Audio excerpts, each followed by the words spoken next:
Let's go. Good evening, everyone, and welcome to the last briefing for the last competition day. We are in Saint-Auban again today in the restaurant, and there is the podium going on right now outside of the restaurant. So everyone is just outside, and we'll have some people coming in later during the streaming.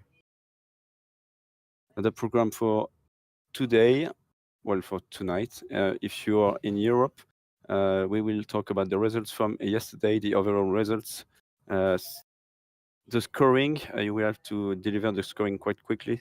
Then task, arrival procedures, a small flight safety issue, and then surprise, but you know it already. I told you. Let's go. Just a few words to thank again the team, 20 people involved to make everything work. I have just Jean-François Gombaud on my side, just next to me right now.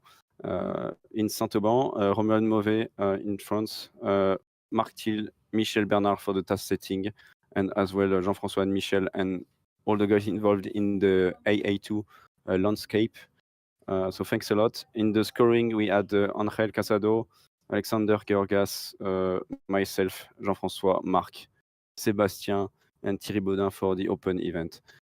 Flight safety with Marc Thiel, Jean-François as well helping, and myself, infrastructure with Jean-François and Romuald. Promotion with the Condor team and our sponsors. Streaming done by Jean-David Toby when available. We thank him a lot for that. And Timothée Barusso has done an amazing job throughout the week. Commentators, just a big thanks to Emmanuel Cartier, Maxence Toski, Michael Savin as well for the FFVP, and for the FAI SGP I was commenting with Matthew Scotter from Australia and Mark Travner from Slovenia. Discord was handled mainly by Jean-David Toby, Timothée, Jean-François, and the liveries, amazing skins that you have with Thomas Ruffo from Italy. So thanks a lot, everyone. During the briefing this morning, there were a lot of good comments as well, and even yesterday about the first virtual LGP. Real pilots loved it as well, to do the same race than, to see you doing the same race than their race, actually. So it was really awesome to have that comments. Next, that's the program. We are on the 11th, so that's the last day of the week, and just enjoy the race tonight, guys. There's some stuff to win for the leaders of the contest, but try to take as much fun as you can, if I can say that. Schedule, just to recap what we'll do today, probably arrival interviews after the race. Then we'll try to do the daily podium tonight. So that's going to be probably the podium. So we'll check the penalties for the 5 first arrivals to be able to create a podium. Then the results will be unofficial until tomorrow, and then official tomorrow evening at 18 UTC. And we will do as well the overall results tonight. I think the top 3 is going to be okay to present. Scoring, so that was really good for the last few days. Please do it maximum within 15 minutes after the landing. It's really important for us, especially tonight. We need to have your files as soon as possible, so Jean-François can check that, and we can deliver you some results. Thanks. Additional information. Day 6 is official now. There was no protest. Day 7, so will be unofficial tomorrow at 12 Central Eastern Time and at 8 p.m. Central Eastern Time. Closing ceremony twice given tonight, so at 11 p.m. Central Eastern Time. Still the same reminder, because we received still some messages when people crash in the game or stuff like this in the open event. Don't worry, guys.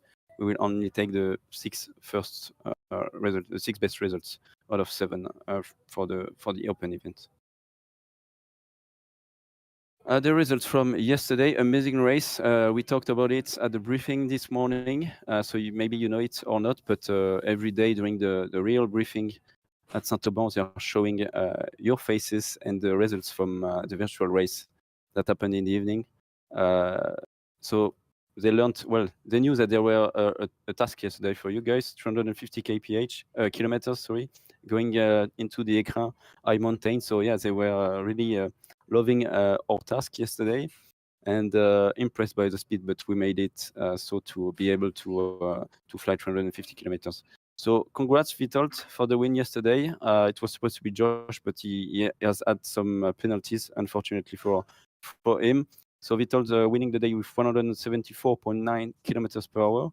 Joshua Meyers from the US with 174.4 kilometers per hour.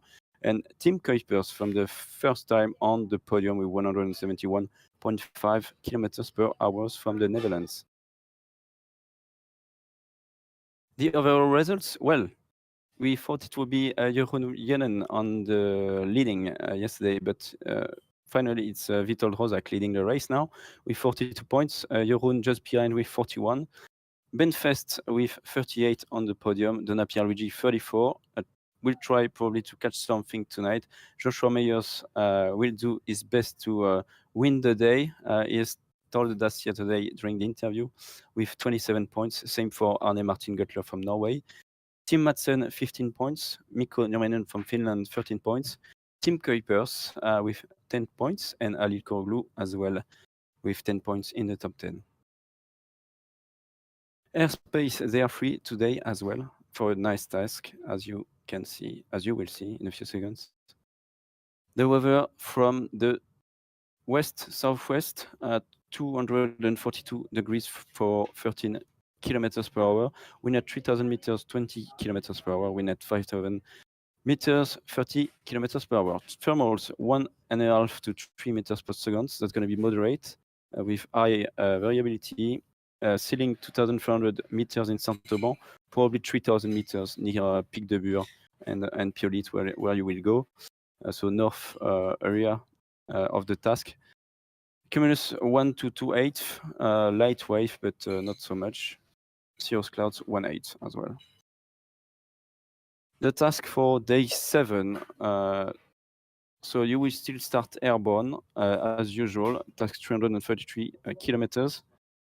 Start from Malmoisson, maximum 1,800 meters for max start altitude. Then Barème village, Col de Cabre, Réalon, Gréoux-les-Bains, Sisteron, PH Sud.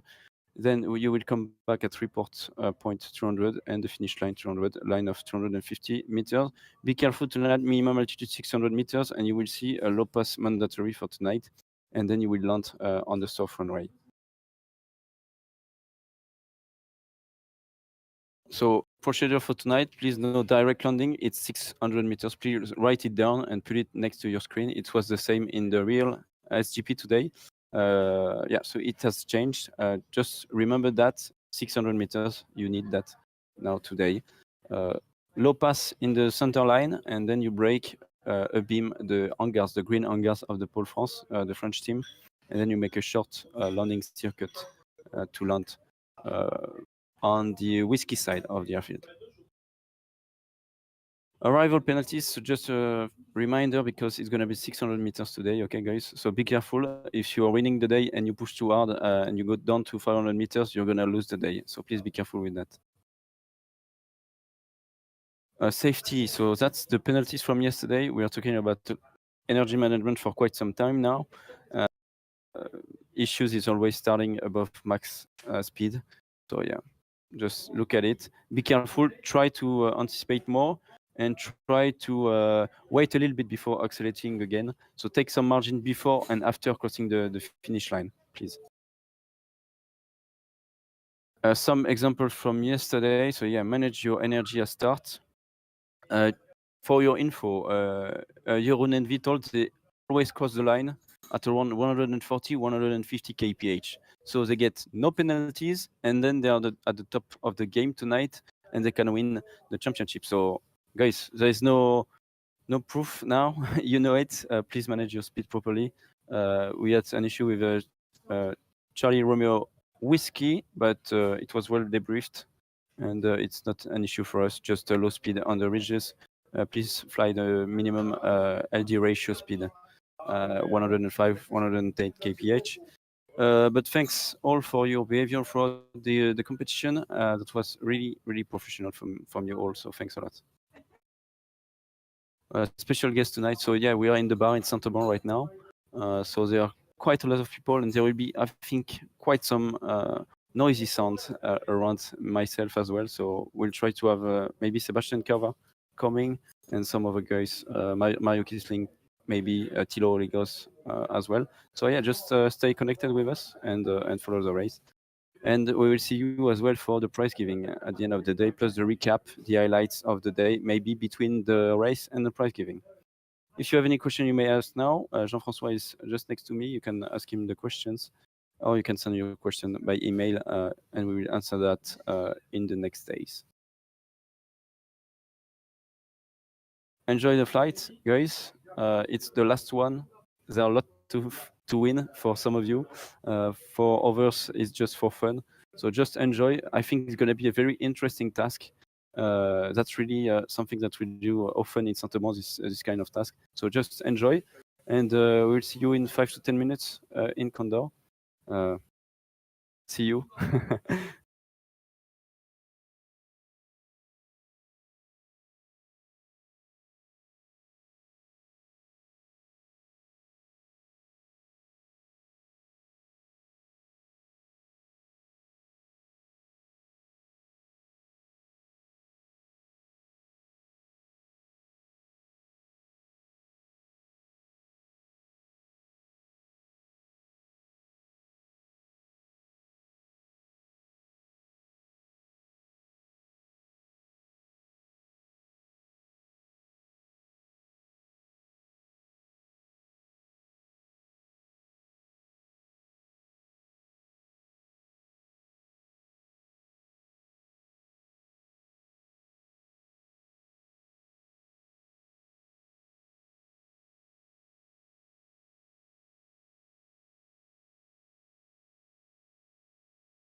Good evening, everyone, and welcome to this last race of the virtual Sailplane Grand Prix. We are in Saint-Auban, in the restaurant, trying to find some guys later to come with us. They're going to be probably the pilots from the real race coming with us. Today, we have a nice task, quite long, we can say, 333 kilometers. Thanks, Timothée. Start is from Malmoisson, that's southeast of Saint-Auban, 10 kilometers away. Then we go to the east-southeast to Barème village. So it's just near an outlanding field. Then they will get back on the Coupe Mountain and they will cross the Durance Valley up to the northwest. Joining Col de Cabre on turn point 2, then turn point 3 to Réalon. So that's going to be a big step between Pic de Bure and Piolit, probably for the pilots. And then they will have a very long leg from turn point 4 to turn point 5. So that's from Gréoux-les-Bains to Sisteron. From Réalon to Gréoux-les-Bains. That's going to be 99 kilometers. And then from Gréoux-les-Bains to Sisteron, 46 kilometers up north. Then reporting point and finish. Tonight finished at 600 meters. And they have to make Lopez for the last competition day. So I hope the live is going to be okay because we're in the restaurant. We're not in the usual to do the comments. So the internet is not as good as there. We are just with Wi-Fi and not Ethernet connections. So I hope it's going to be fine and nice for you guys watching the stream with us. Please tell us in the comments if it's really becoming difficult for you to follow, and we'll try to find other solutions. Thanks. So the pilots are joining Condor, still joining Condor, and they are trying to find some lift. As you can see, 2,500 meters around Saint-Auban. That was announced already during the briefing. And then they could have some cumulus with almost 3,000 meters in the north. That wasn't easy today in Saint-Auban. They were expecting some convergence, so it was supposed to be a little bit better than what happened in real life. Finally, there was some rain before the arrival for the guys, and well, the first 9 pilots finished the race, and then the other one landed in Saint-Auban because it was on the way back that they landed. They had to go from Gréoux to Sisteron, and they just stopped the guys who didn't have any point. That was quite surprising. So Sebastian Kawa won the day, followed by Mario Kisling and Maximilian Seyss on the podium as well. Yeah, but it was really great to follow, and honestly, seeing Mario failing during the flight was a bit surprising. And then we saw Sebastian not even getting in the points, but finally winning the race, the competition. Sorry. So yeah, it was quite nice to follow. So we have Ben Fest coming here. He needs to do something today to win. Ben, really, he was leading for quite some time the competition, and then yeah, he's made, I think, one bad performance, and then it didn't went well for the other guys. Well, for him, I mean. Just a recap on the total on the overall results now. Thanks, Tim. So we have Witold Rozak from Poland leading the contest with 42 points. Jeroen Jenen from Belgium with 41 points. Venfest with 38 points. Donna Pierluigi with 34. Joshua Meyer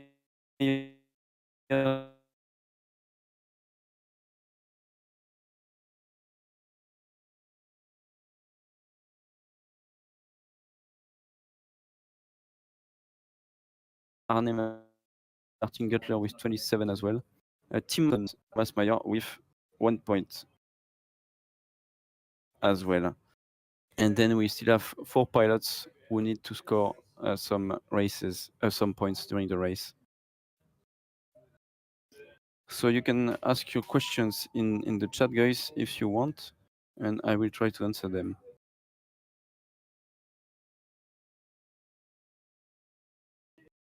And then 15 minutes before the race.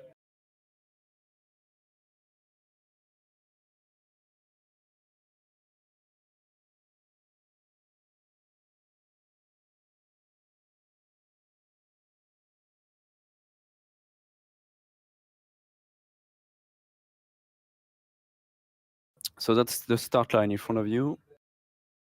1,800 meters maximum altitude for the start. And I'm just gonna show you with the camera who is walking just next to me. That's Jean-François Gombaud, the second competition director with me tonight, and is on the pylon frequency right now, talking to the pilots and announcing what's going on and doing the procedures before the start. That's really clear in the SGP rules. You need to do the procedures.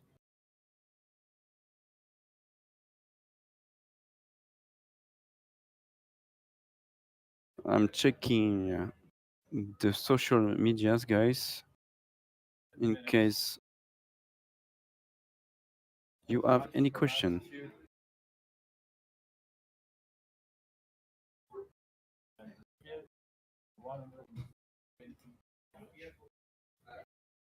Remember that the pilot must be behind the extended start line. 1 minute start. Remember as well. So just next to me, Jean-François just announced 15 minutes before the race and is following all the rules of SGP with the real procedures. So he has to announce that to the pilots.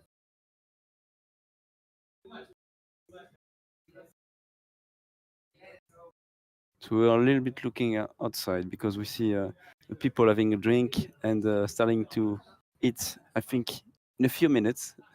So we'd like to be there as well, but we are not stuck to work because we like to be here with you and to do all this stuff.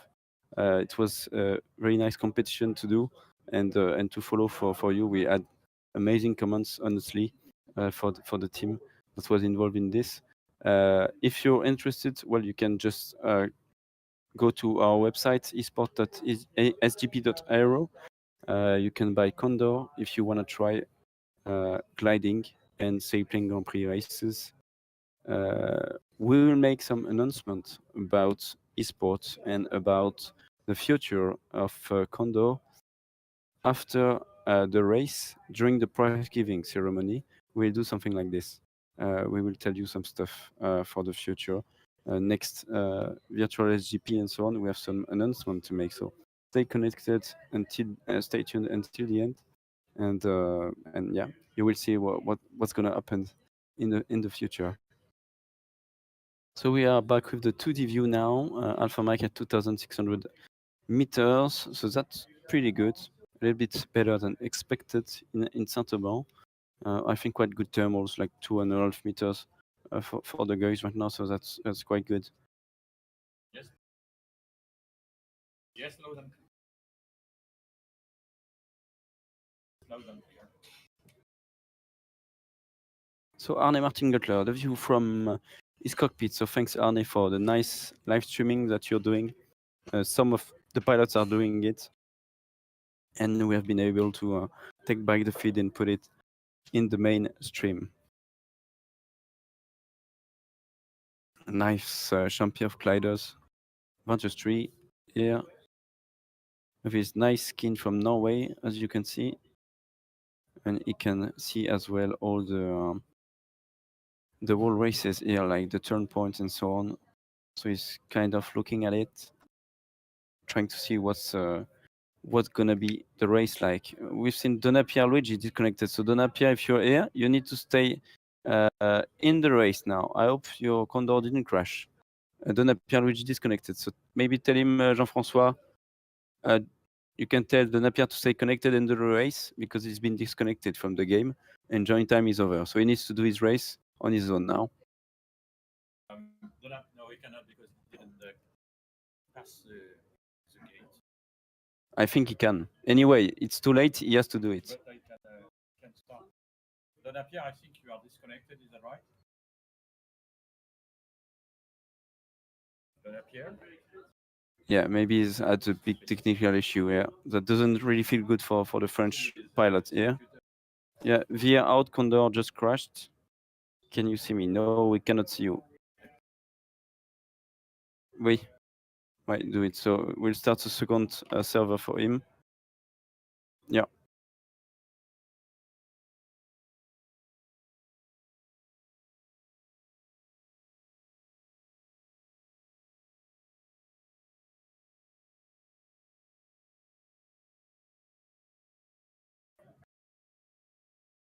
Do you have the countdown, Timothée, or not before the race? I cannot see it on the screen. So maybe you can tell me when it's 5 minutes, 2 minutes, or send me a message like this, because I cannot see it on the screen right now. Start line opening in 10 minutes from now. Yeah, so start line will open in 10 minutes, guys. 10 minutes. And we have restarted one server that we have as a backup if this one crash for the guys who have a problem at the beginning. So Donapierre is going to fly on the other server, I think. Unfortunately for him.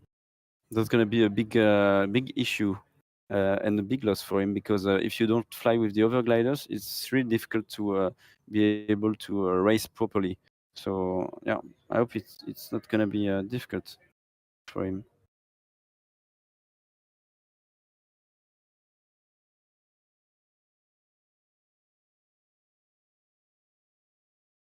Tu l'as mis? Yeah? Okay. Wait. Same password?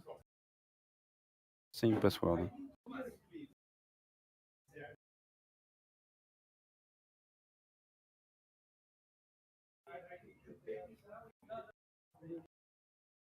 Okay, that's going to be interesting, because Donapierre was on the 4th position, so he could have gone on the podium tonight. Yeah, so he needs to be quick now to be able to join the backup server. That's, yeah.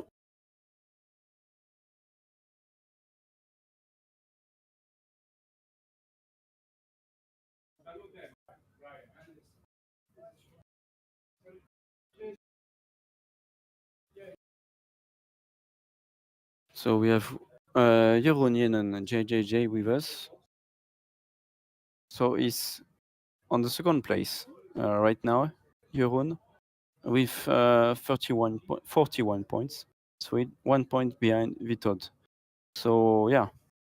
Now I must check, I think, the daily wins to see if Jeroen or Vitold would win in the end. So Vitold won yesterday.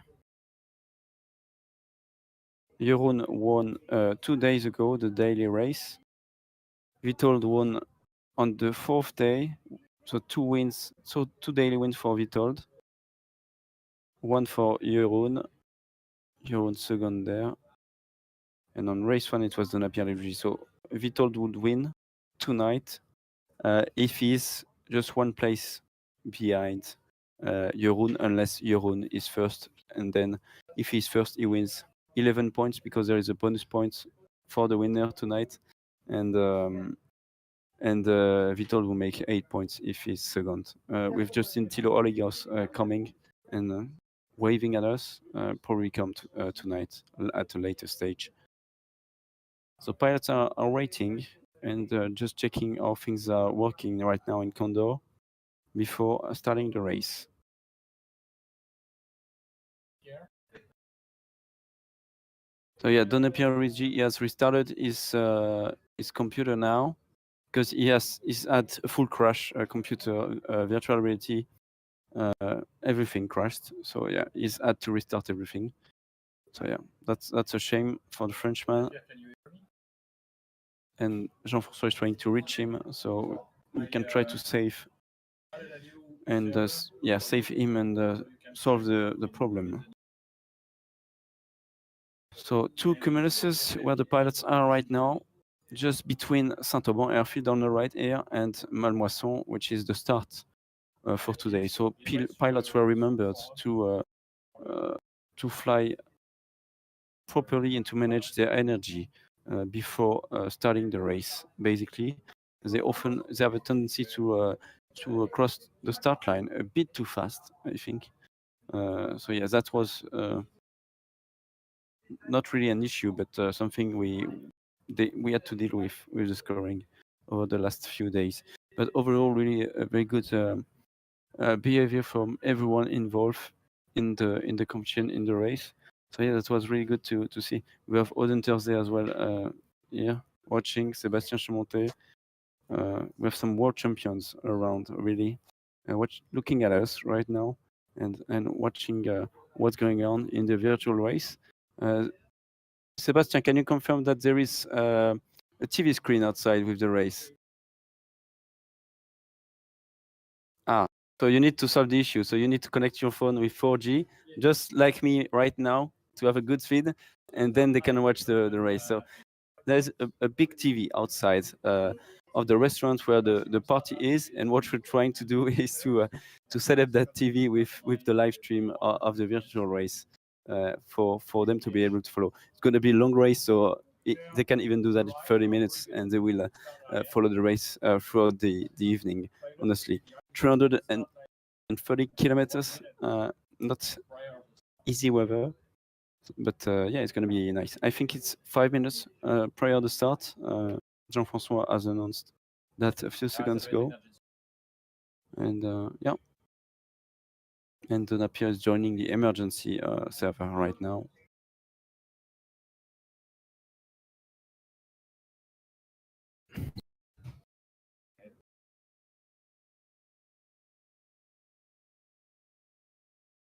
Yeah, good question from Kelvin. I think you come from South Africa, something like this, Kelvin, right? Who is your money on? Vitol, JJJ, or Benfest? So some answers from pushing for Benfest. Money in Hurt for Benfest. That's quite fun. Although JJJ does push, yeah. Jeroen has been quite consistent several times part of the day. Benfest has made really a good start of competition, and then I think at one failure for a day. But yeah, as you can see, still quite close to the guys ahead, and he can still win today. So I hope for him. I hope for them all that they can win. There's a huge prize giving for the winner tonight, because our partner Just Soaring is offering a full simulator rig. So it's a sim-based rig that you would have at home. It costs around 2,000 US dollars. And yeah, it's really cool. Just go on justsoaring.com and you will see that nice sim.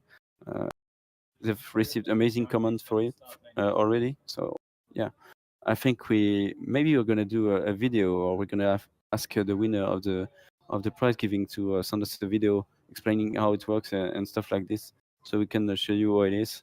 Because yeah, I think it's gonna be something nice to see. Because those guys who are flying today, they fly a lot on Condor, so they can really improve their esport experience with that sim. I'm just listening as well to Jean-François, so I can tell you what is announcing to the pilots, so we can follow the countdown until the race starts.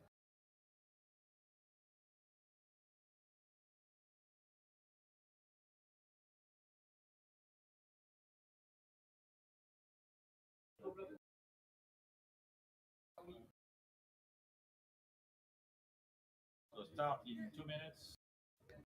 All pilot must be behind the extended start line 1 minute. So start in 2 minutes, guys. Start in 2 minutes, and the pilots must be behind the extended start line in 1 minute. they're already all turning left. They cannot turn right, otherwise they would have penalty. That's something that we didn't mention during the briefing, but they've done that really well. They had some penalties for the crossing of the line, and I told them, yeah, guys, be careful with that. You don't need to fly at 190 for crossing the line. Yesterday, Vitold, who won the day, and Jeroen were second. They crossed the line at 140 and 150 kph as ground speed. So yeah, you can still win the race if you're not 30 or 50 kilometers above that speed. It's okay, guys. You have much more chances to lose the race, and that's what happened to Donapierre a few days ago, I think on day 4, because you were flying way too fast. That's for safety that we're doing this. We want people to slow down, to cross the start line, because they're all going to be together, and the race is going to start in a few seconds now.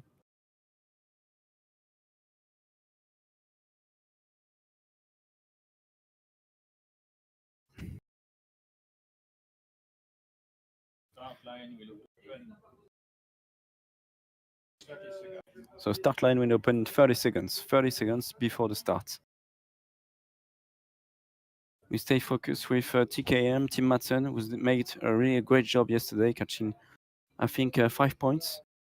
It was quite good from him. Very good effort. We have Fox One pushing ahead. 10, 9, 8, 6, 5, 4, 3, 2, 1, go.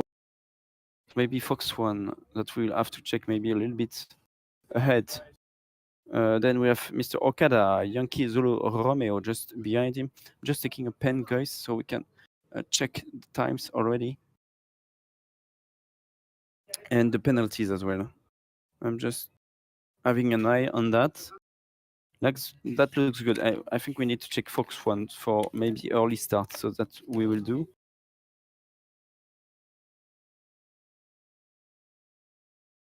He's often pushing a lot. Josh, he was supposed to win yesterday's race. I think he was going quite fast as well on this start, so we'll probably have to check that. He's at penalties yesterday. He lost his daily win yesterday with that crossing, that penalty from the start.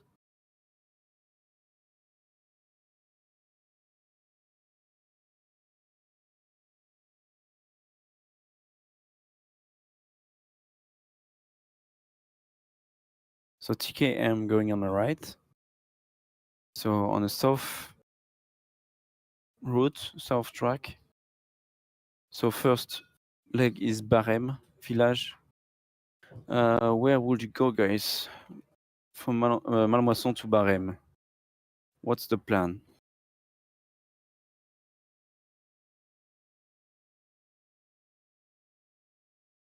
We have Montagne de Ben. I think that's what Tim is trying to go for. And then, yeah, it's more or less straight for Fox One as well. So we have a three pack right now. And I think that, yeah, maybe the best option is to go straight to Coupe, because then you can use Coupe to join Barème on the way in and out. So that's probably what I would do, to do Cousson and Coupe, because as well Cousson, with this west-southwest wind, you can still climb a little bit and use the ridge. So I would take that opportunity to slow down a bit in Cousson and then join Coupe Mountain. And then once you're on Coupe, you go to the southwest part of Coupe. Then you slow down again. I think climb 1,700 like this. You can go to Barème, then come back, and you can climb a little bit more. Then it's going to be very interesting to go to the northwest. Yeah, that's going to be nice to follow, honestly. So let's continue with that first leg. It's not a very long leg, only 24 kilometers. Yeah, a message from Jeroen. Do you see me, Ben? Yeah, because we don't want to get a mirror collision there. It's the last day. Just imagine if Jeroen and Ben collide today and lose their points. Maybe they will lose together the podium, both of them. So yeah, they need to be very careful, because there are no option to be back from in the air. I mean, after a mirror collision. So yeah, guys, please be careful with this. Yeah, Jeroen is joining the Cousson now. So that's what I would do. I think that's the best way to do it. And now slowing down, as you can see, it works well on the ridge. I think it will not push a lot more. It needs to leave maybe at 1,550, 1,600 will be good to join Coupe safely at the end of this small ridge here. Yeah, then he needs to continue a little bit on the right, and then he can cut his way through to go to Coupe. Very interesting. Yeah, leading now, doing a great job. And we have Benfest just behind him as well, a few meters above him.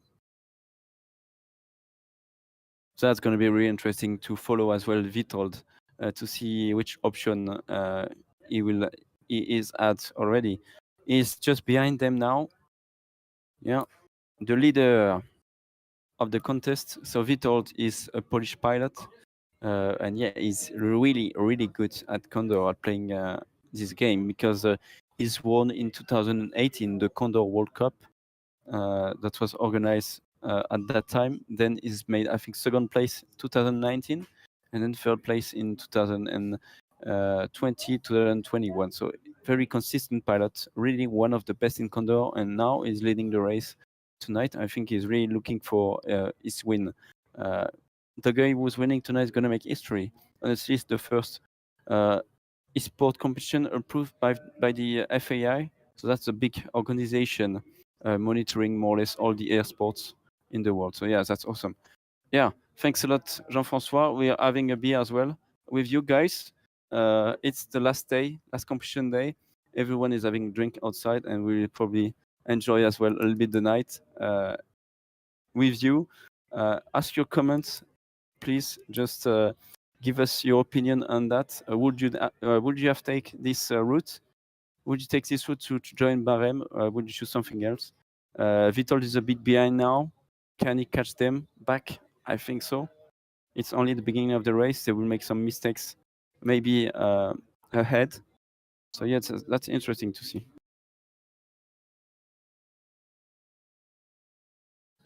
Just a question: why such a long stop join? No, it was the same every day. So we've been for 15 minutes between the opening of servers at 1958 every day. That's Central Eastern Time, and then 15 minutes before the end of join time, because all the pilots are ready, so we don't need more than 15 minutes. They are all here, already connected since 7:30, so they are ready to race, honestly. They join in within 5 minutes, then they take 10 minutes to 10-15 minutes to check what the air mass is and what it's going to be like for the race.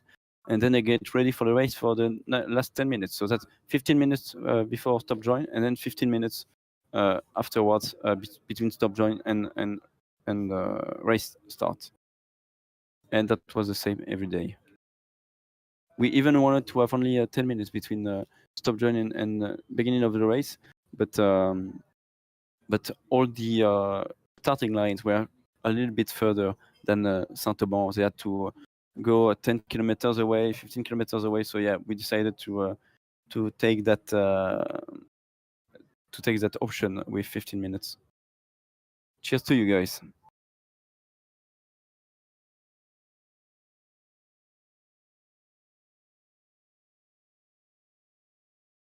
So they are on Coupe now.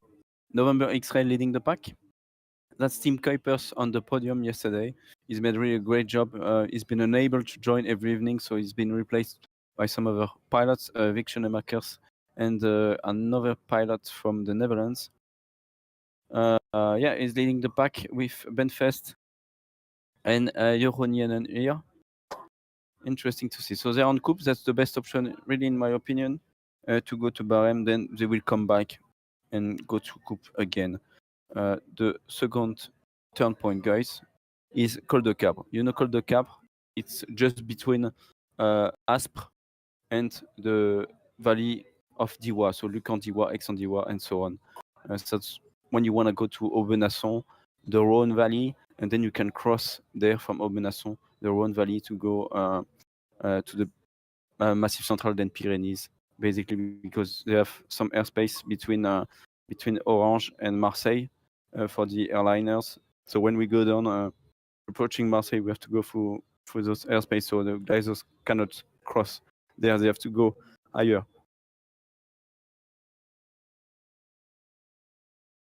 Yeah, Josh, not pushing that much. 180 kph. Usually he pushes a little bit more than that. So yeah, maybe they're trying to slow down a little bit because they don't really know what's gonna be like today. It's not easy, to be honest. I think it's gonna be long. This race. In real life, they completed the task with 126 kph. It was really good, really good. They had amazing weather conditions at the beginning of the race, and then it started to really degrade. It was really done great in weather throughout the afternoon, and they've had some rain. That's what a lot of them landed back in Saint-Auban when approaching the airfield, as they could not go higher.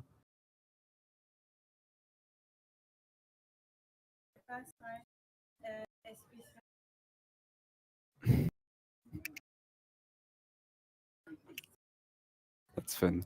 What's just happened? Back to the race, guys. The first pilots are reaching the first turn point. Well done, guys. With 24 kilometers.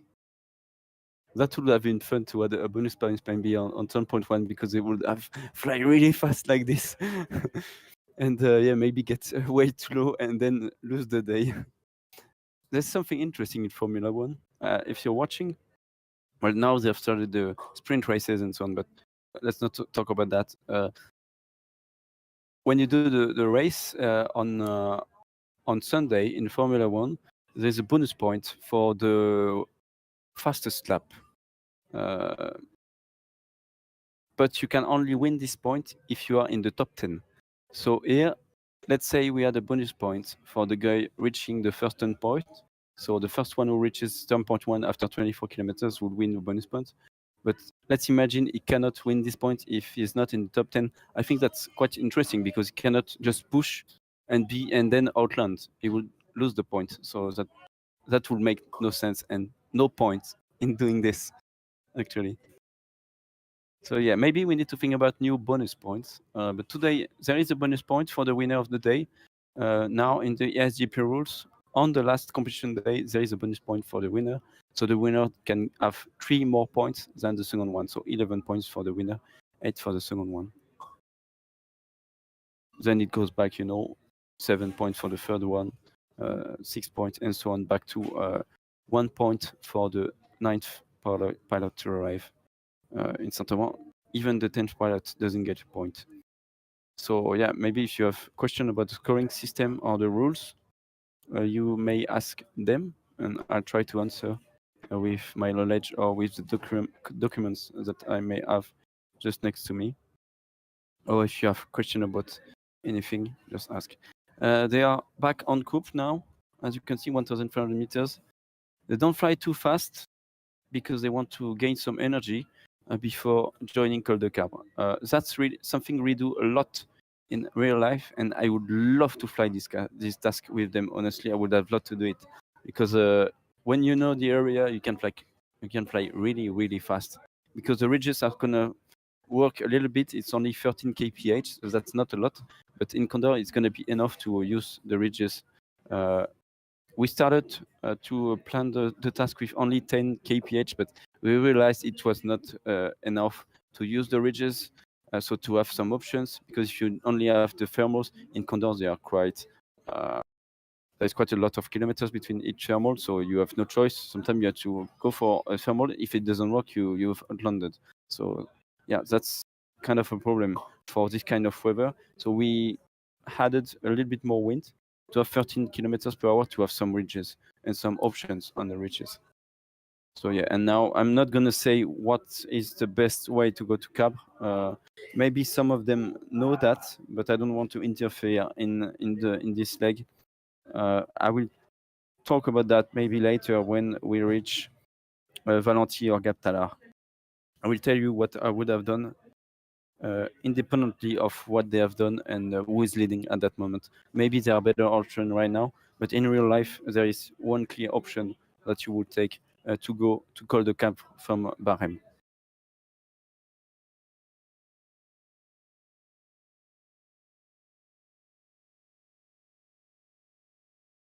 Yeah, so I think there are around the 150 people outside probably was followed the podium. There was a really big and nice speech made by one of the pilots, Thilo Oligos, who is as well the CEO of ChampF, is being really thanking everyone involved in the organization, from the directors to the guys helping holding the wings before takeoff and so on. So yeah, it was really great to hear that. I think it's taken 15 or 20 minutes just to say thank you to everyone and to give some wine bottles and so on. So yeah, it was really nice from him. Actually, really good atmosphere here. I wish you could all be here and we could have 20 simulators and the people could watch everyone. Maybe in the future, I don't know. Maybe we'll be able to do that one day. If maybe in 5 years, if esports works with our sport, but I think it's a huge step forward that we are doing now with this first event, and with the community around it, all the esport community, and with the Condor team that we are working really closely to bring the best experience to everyone and to try to make some improvement and to develop our sports worldwide. I'm just watching, guys, if there are any questions right now.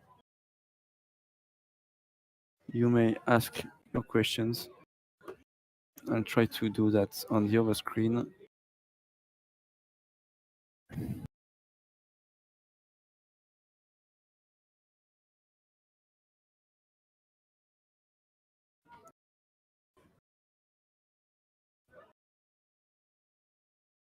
I think gonna be really fun in 2 hours when some of them are gonna be drunk and they're gonna join me to talk about their Sailplane Grand Prix and so on. That's gonna be really fun, I think, to follow for you guys.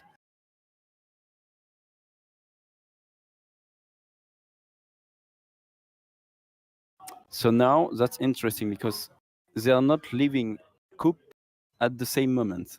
As you can see, again, 3 or 4, 5 packs right now. That's a lot of options. That's really interesting for me, honestly. That's really, really fun to see. So the pack on the south, they went from Coupe to Cousson, I think. No, that's from Coupe to Cousson. That's correct. To Cousson, and then they're gonna try to climb later to La Bigue. The second pack is going directly from Coupe to La Bigue, and I think the third pack is going from Coupe to Blayeul. The third pack is the one above, okay, on the north side, guys. Established. Mic on. So I don't have really good internet connections, so my screen is kind of full of pixels, so I cannot really see clearly on the 2D view which pilots are where and so on, but you can probably make your mind up with that 2D screen right now. Question from Maverick May. Will it be able to add a GS3 with a jet engine to Condor 2 in the future? I will ask the Condor team, but I think not, and at least not yet. Now they are focused on developing Condor 3 to have it out as soon as they can, I think. So there is not no progress on any development of aircraft right now. We have Aude Grangeret, women world champion twice already, coming in right now and waving at us. Maybe she will come. Maybe she will come tonight as well. That's really fun to see everyone passing by yeah, that's good. We love being here and feeling the atmosphere. We have Jean-François just next to me with a second screen here and the third screen right here. You cannot see the full thing, but yeah, we are in a restaurant with everything. We try to set up that quickly before the podium ceremony at 7 p.m. tonight. And we're back with Mikkonen. And so now they are on La Bigue. That's just west of Vaumuse, which is next to Saint-Auban. actually. So they are 20 kilometers away from Saint-Amand now. La Big works really well when we are on those ridges with the southwest or west winds. So that's quite good for the pilots. We often have good thermals here. That's good. So Mikkonen and Benfest on La Big. Benfest leading now. It would be interesting to see JJJ afterwards. Yeah, JJJ has taken a thermal climbing to 2,200 meters now. So he's not on the ridges. He prefers to go for the thermals. Honestly, I don't really know what it looks like on those ridges, but I think when I look at Nobuhiro, it's quite okay. It's not the best, but it's quite okay. Maybe I would have expected a little bit more. So maybe JJJ is right to climb in that thermal. Yeah, you see Nobuhiro is... But I think I would have done like Nobuhiro now. But it's too low, so I wouldn't have fly that fast to arrive at La Big at the good altitude, because that's something really, really important in the Alps. If you don't arrive at the right altitude, you will not get any lift from the wind. You will not get any dynamic lift. So you need to arrive at that good altitude. And right now, I think they arrived too low. And they try to take a thermal now for Mike X-Ray and Benfest. So Mike X-Ray is Mikko Nurminen, and Benfest, the German pilot here, with awesome livery. Really, I love it. It's not the best, but it's quite okay.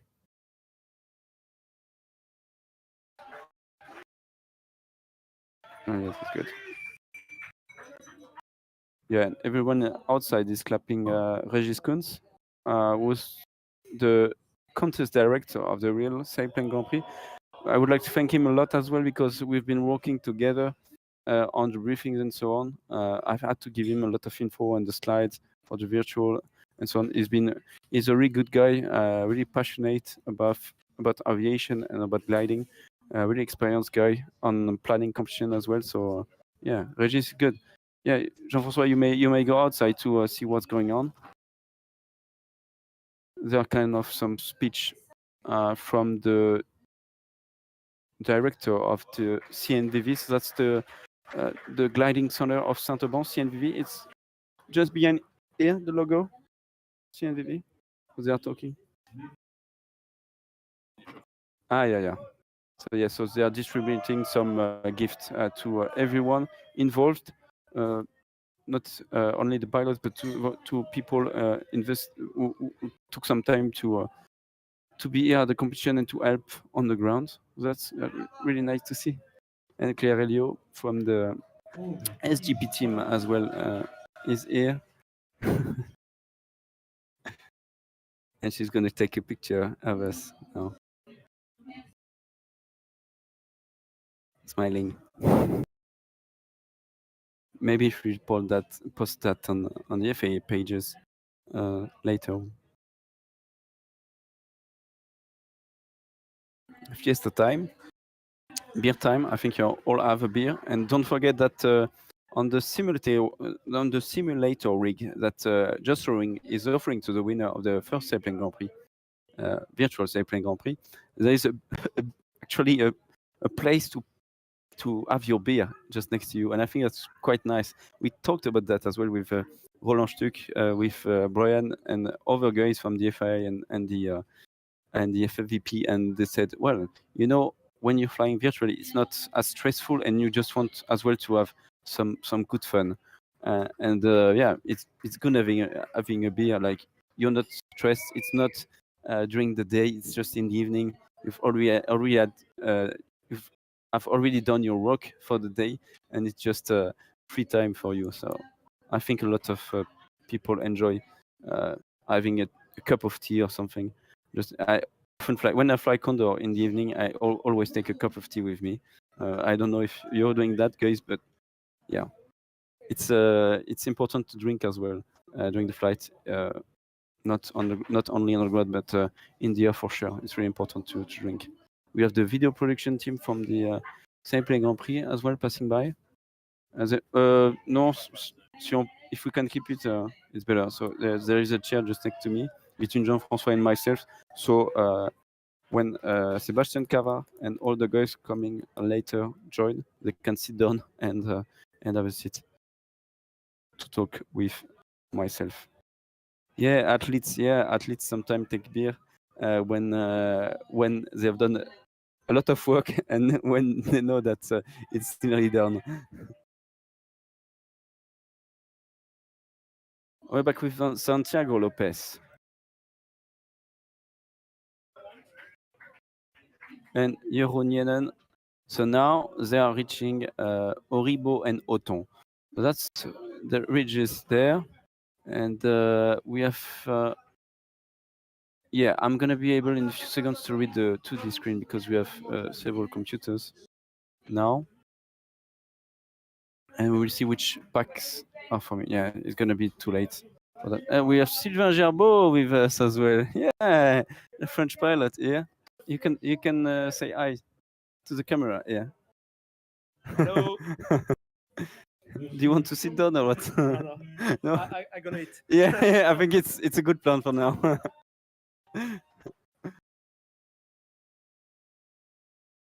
Après. Oh, il passe Oribo-Oton, vers le nord. Ben, c'est ce que je disais. J'ai dit, je vais pas dire ce qu'on doit faire entre Barème et Col de Cap, parce que c'est assez obvious pour les pilotes qui font ça. Mais c'est vrai que c'était the good option to do.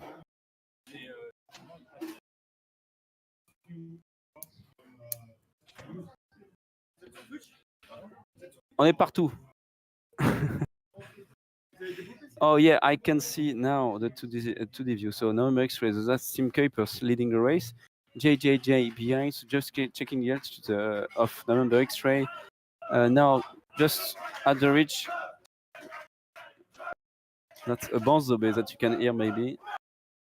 Yeah, and there are hundreds of people doing this. That's nice. That's good fun, honestly. So yeah, we have number X-ray here, 1600 meters. Behind him, JJJ with 2,000 meters. That's quite good. And where is Penfest? 2,000 meters. So yeah, it's quite good for JJJ right now. I think he's the leader of the race because Tim is a little bit below now at 1,600 meters. Well done, Jeroen. You can take that lead now and try to keep it until the end, but you need to be at least 2 places before Vitold to win that title today. But Benfest can still win as well. If he wins today, Benfest, he can still win the competition because I think he has 38 points right now. Yeah, and Jeroen is at 41, Vitold at 42. So if Vitold makes a bad flight and is just on the 7th position, for example, he would not win if Ben wins the day. Same for Jeroen. Jeroen would lose the day if he finishes 3rd and Ben finishes 1st. So there is a lot of option today for the win. Tim Kuipers here with us. Really good pilot, Tim. He won the Junior World Gliding Championships in 2001 in club class and won the European Gliding Championship as well. So yeah, amazing performance. But the guy is really good. He comes from a gliding family. I think her mom is working for the FAI as well. So yeah, that's a big gliding family that is involved. And yeah, he said in his pilot presentation basically that he used to fly a lot 10, 15 years ago on Condor when it started because it was important for him and he didn't have enough time to do real gliding and it was costing a lot to do gliding as well. Well, here in France, we are quite lucky. If you do good results, basically you don't pay a lot of money to fly. That's going to be the French Federation who pays for it to recruit the best pilot, then to win medals. That's how it works here. So Mikko Nurminen is flying on, I think it's Oton. Yeah, it's a big Yeah, it's Oton. I couldn't see it yet. That's Oton. Thanks a lot. Coming from Oribo, Oton now.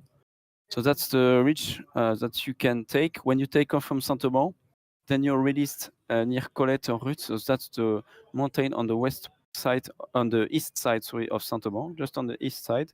There's a huge mountain going for 20 kilometers, something like this, aligned north-south. So you're released there at Colette at, let's say, 1,200 meters, and then you need to climb in a few thermals, or if ridges are working, you can do the ridges, go to Vomas or Vomus, depending on how you pronounce it. And then after Vomus, you need to continue, try to take thermals before reaching Oton. If it cannot work, well, when you have some experience, you've already been to Oton quite low, so you can still do that. But I think you need to be at 1,600 meters in Oton to be able to join Saint-Auban safely. Yeah, I think a lot of us have done it at 1,400, 1,350, something like this. It's still good because if you stay close to the ridges like this, you can still get back to Saint-Auban if you know the area and you know the outlanding fields in the valley as well. If you don't know the outlanding fields between Sisteron and Saint-Auban, you cannot do it and try to get back home. Usually when I'm quite low in Oton and it doesn't work and I'm stuck at 1,300, 350, it happened to me a lot in this cruise too, with full of water like this, and you don't want to drop it because after Les Mans you have a big convergence going up to 3,000, so if you're stuck, you're going to be stuck maybe for 1 hour or 2 hours near Oton because the wind is not here and you cannot fly higher. So yeah, then you need to get back a little bit in the valley, and there are some small hills, rocky hills, and then sometimes you have with the sun some thermals that can help you to go above Vomus, and then you can try again to take another thermal before joining Oton. But you can get stuck quite a lot in this area in early in the season or late in the season. So now we have Team Kuipers reaching La Malope. So that's the ridge south of Gap right now. JJJ just behind him, Gorka, very well placed today, and Mikko Nurminen as well. Vitold, you can see him, 5th position on the top pack here. And at the bottom, we have Benfest. I think we didn't make the right decision. I told you I would tell you what I would have done once the first ones arrive near Valenti and Gap. So I'm going to do it now. So from Coupe, what you must do when you know the area, and that's what Sylvain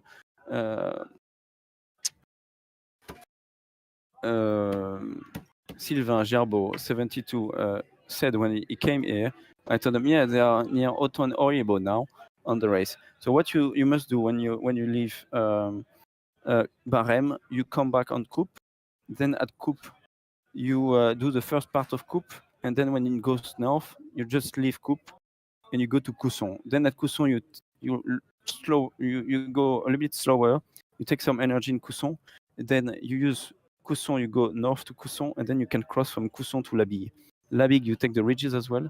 Either there is a good lift air and you can climb 3,000 and then cross the col of the pass of Jouer, Col de Jouer, Col de Jouer mountain or Trenon, or either you continue the ridges of Labille, then you go to Oribo. Oribo stop, it's at 1,900 meters, or Oton if you are lower. So either Oribo Jouer or Oton, and then you try to pass through Jouer. Then you go to Tête de Boursier Malope, that's where he is. You cross Crête de Sel, and I think that's what team is gonna do. Now it's gonna be very interesting between Crête de Sel au jour and Serre to reach Col de Cabre, actually, with that wind. It's gonna be quite interesting. Now Benfest is taking a thermal. So Benfest didn't take that option. That's the option of the top pack that I was talking about. That's the best option, in my opinion, to go to Col de Cabre.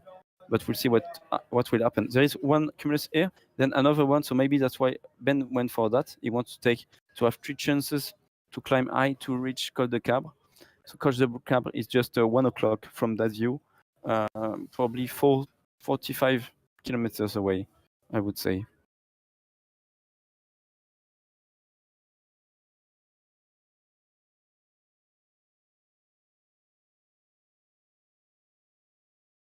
Théo, non, on commence.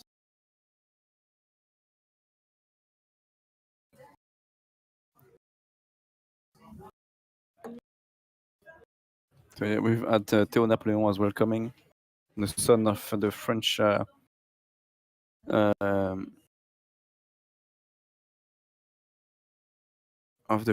man Eric Napoleon, French team pilot that probably a lot of you know. And yeah, I met Theo 10 years ago when I arrived in Saint-Auban. It was really small, flying RC models, and now he flies big gliders. And yeah, he started to fly some competitions now. So we'll see him in the future probably in a lot of competitions. Benfest. So his left is thermal at 2,000 meters, now heading towards Saint-Genis and Crête de Sel. I think I would go for the Cumulus on the left if I were him now. With that option, it's already too late to join Miko. Alpha Mike, climbing with Gorka. Yeah, and you can see already Tim on the Crête de Sel. So yeah, that was interesting. Thanks for the internal view, cockpit view from Arne Martin with its virtual reality gear with a really nice thermal, I can see. That looks really good. Really, really good. Yeah, it's got more or less 3.5, 4 meters per second. So that's amazing. That's a really good thermal for the day because it's only moderate thermals. So we're expecting like 1.5 to 3 meters per second, but this one is really good. So if I was in the glider with Arne, I would certainly climb as well here. Yeah, it's really good because it's going to be much easier. I told you it's going to be interesting for Tim taking the ridges between Crête de Sel au jour and the other ridges before reaching Col de Cabre. So it's going to be really interesting because if it doesn't work, if there is no thermal, it's going to be difficult. Because in real life, when you do that, and you arrive at the end of Aujour Crête de Sel, then you can go to Aspre via the ridges, but it's not easy, and then you have to go to Col de Cabre. Or you often have, like today, a convergence because the wind is coming and blowing from the north in the valley, in the Diwa, coming from the Rhône Valley like this. Then in the Diwa, you still have the north.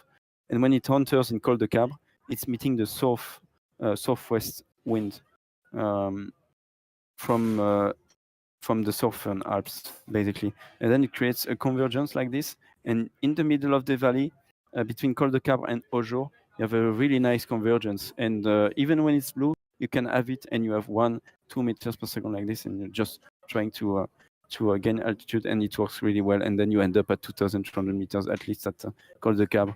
And you can go back using the convergence as well. So it's really cool to do, honestly. Any more questions, guys, on the YouTube channel now? I can see that we're quite a lot tonight, so that's really cool to see. I'm going to check the FAVP one as well. Good luck. Thanks a lot. And thanks for doing this. Whereas the party is just right here, a few meters away, you're still doing it. So yeah, thanks for the comment, guys.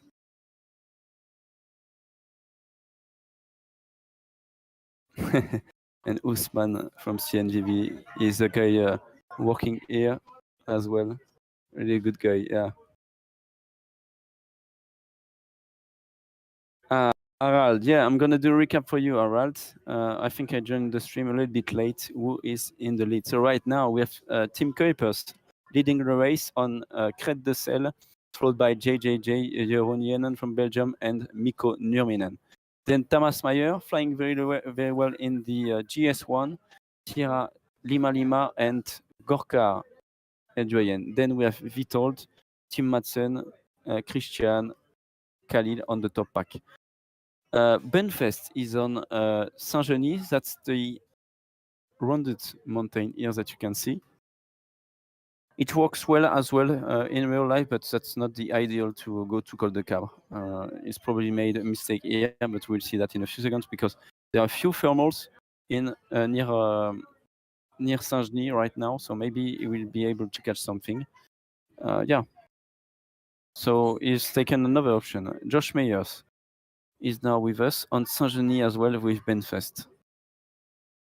So maybe he will get some help for the win, Ben, with that option, and Josh with him, because Josh can go and push as well, and push him and help him.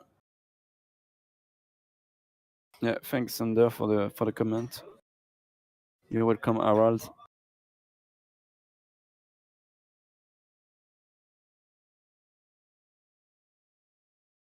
Yeah, there is a nice cloud here. I think it's forming, this one. So maybe a good lift, yeah. Probably 3 meters. It has to be more than 4 meters to be really nice compared to the guys like Arne Martin who took a 3.5.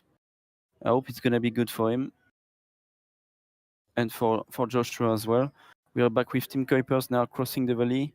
We have Serie just on the left, on his left, and Aspre on his right.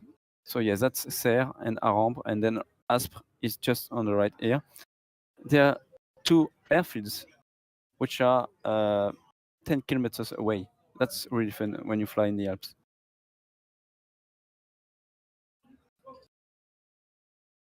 Yeah, there is a nice cumulus cloud just in front of him. I think he will catch. I would catch something here because you're not always sure with that ridge. In real life, it's a bit tricky. On contour you can try, but it's a bit tricky sometimes because, as I just told you, the wind come from the north in real life, and there should be a convergence and so on, and you're still not sure how is the wind working on that ridge, on that particular ridge. So it's really not easy, and you don't have a lot of field on the left of this ridge. You can only go to Aix-en-Divoire. You cannot come back if you're on the west side. So you often try to stay on the east side, so you still have the option to go to Aspre or to Serre and to catch Les Apôtres, which is the mountain just north of Aspre, if things don't go well. It happened to me once with Eric Napoleon. We were flying the Arcus, and we had to go to Col de Car. It was not really good, like in autumn or something like this.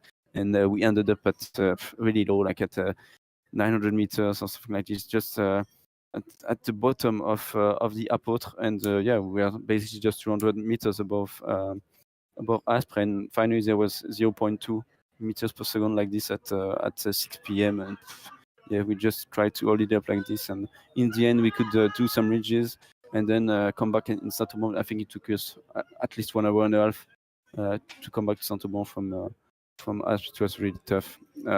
So then, yeah, the way out when it's stuff like this, you try to go to Apôtre, then you try to fly to Aujourd, get the sail. If it doesn't work, then you don't have enough energy to pass. So either you go to Malop, you come back to Jouer, if it's okay, or you can go to northwest side of Saint-Genis. It works quite well in the evening. And then you can arrive at 1,300 meters. You're gonna climb at least to 1,500, and then there is small thermal here. Or you can leave that, go in the valley to Sisteron, take the small hill next to Sisteron. It's called Le Hongrie. Then you can climb a little bit on the Hongrie. It works always, really. It can save your day. It saved my day a lot of times. So yeah, it can really save your day to avoid that outlanding. Then you have Gash just behind, and you're back home in Saint-Aubin. Tim is on that ridge, and there is a really nice cumulus cloud. So maybe with the wind pushing, he will get the thermal on his way to the turn point or on the way back, maybe. So approaching that turn point too. Well, no, not on the way back. I think he's going to go to Apôtre afterwards. So yeah, it's either now or never for this cloud. Yeah, that's going to be interesting. JJJ as well on the ridge. And that's okay. I think I would continue and go to Apôtre, maybe, but then you need to find something to Apôtre to go to Pic de Bure easily, because then you don't have a lot of good ridges from Les Apôtres to Pic de Bure. I think the option is going to be Pic de Bure, and then it's going to cross to Piolit, but we will see. Now they are used to cross that Gam Valley that we will have in 50 kilometers, I think.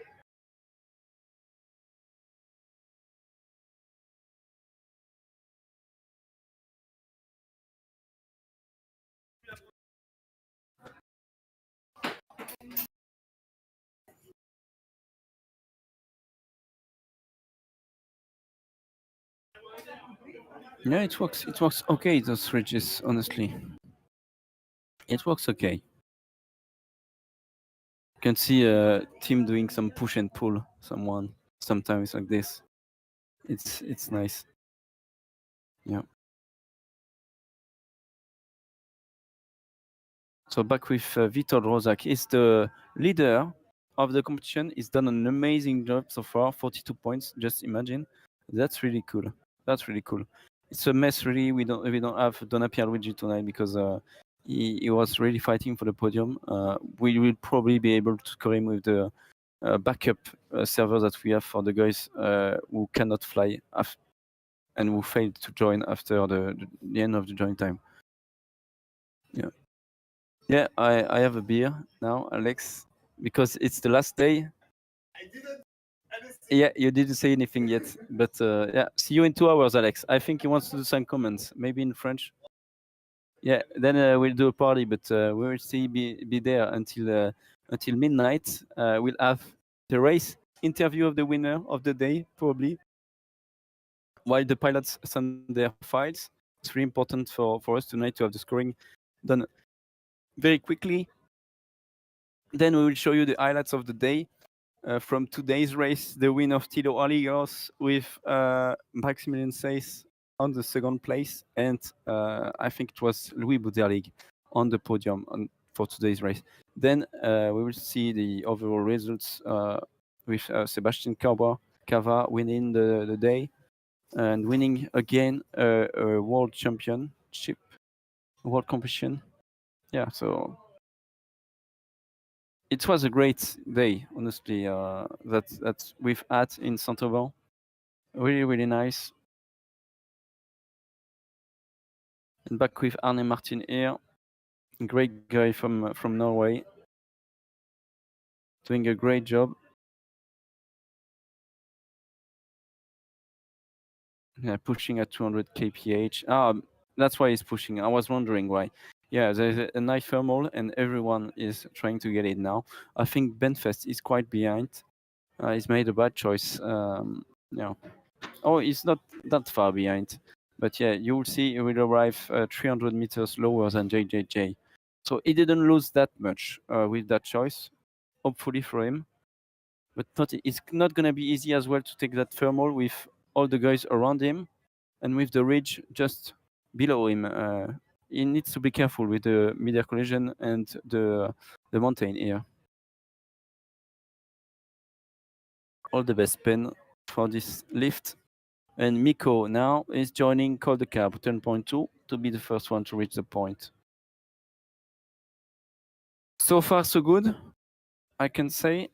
We've started the race around 45 minutes ago, something like this. And they've reached turn point 2. So that's 114 kph, so probably flying at 130 kph. I'm going to ask Tim if he can give me the figures at turn point 2. 150 average speed it was. Yeah, so that's good. 145 now. 145. Thanks, Tim. So Mikko, congrats, Mikko Nieminen from Finland for that, for being the first reaching the turn point 2. So guys, if you want to check the pilot's profile, you can go on esport.sgp.aero. You can go on pilots, click on pilots. Then you have all the registered pilots. You have presentation pictures for the pilots. We need to change, by the way, the one for Mikko, because it was the first one that we made. There was a mistake. We've corrected it already. It was on Facebook then, but I need to correct it on the website. Anyway, you can check all the pilots' profiles. Where do they come from? What are their experience in gliding and so on? That's, I think, quite interesting to see. We have Arne Martin here, the real pilot, so flying in real life as well from Norway, crossing turn point 2. I think I'm going to close the door, Jean-François. Yeah, because it's starting to be a bit cold. Yeah, thanks for doing it. Yeah, congrats, Arne. Turned Col de Cabre. Now, Benfest as well has turned Col de Cabre and will be held by Arne to catch up Euron in front of him. Yeah, Super. Merci beaucoup. Christian, the pilot from Chile. So yeah, Christian is trained with René Vidal, who's flying the real Sailplane Grand Prix now. So they trained together on Condor to discover the area of Saint-Amand to try to perform well for the Grand Prix. So that was amazing to hear. And there are a lot of pilots doing that. I'm the first one to do that, actually. Every time I need to go somewhere, well, just check on Condor if there is Serie. And nowadays, there is Serie for any country in the world, basically. Nice sceneries from Japan came out a few days ago, by the way. I'm gonna have to try those ones. But yeah, you can fly in the Ants in the US, anywhere. Try the one from Utah. It's really nice. That's where Joshua Meyers flies. It's really amazing near Salt Lake City. You can try to fly in the Ants where Christian and René are flying. So you can start from Santiago de Chile, and then you can try to go in those mountains and have some fun with the ridges, with the waves and so on. We've been with Jean-Marie Clément and Jean-François all day. We were talking about simulators. For the guys who don't know, Jean-Marie Clément is a very famous pilot, and he flies a lot in the Andes. He's making absolutely amazing flights there. And so we've had long chats with him. He's really, really interested by the esport movement and by what we can do with Condor, the formation, the training of the pilots, and so on. So that's really amazing to hear from a guy with such a big experience, actually. So yeah, he is quite interested, and he tried the simulator. I showed to the pilots that we've installed some simulators, and he's tried those simulators there. So yeah, he's absolutely delighted about what's going on right now, and there will be some articles getting out after the event to talk about what happened and what are the objectives and what's the future of all of this, basically. So yeah, that was really nice from him, and yeah, and very nice from everyone who sent a lot of messages. So Gorka and Miko, they are now on Les Apôtres. That's the ridge just above Aspres-Buech. You can see the cross here of the airfield Aspres-sur-Buech on the screen. That's really good.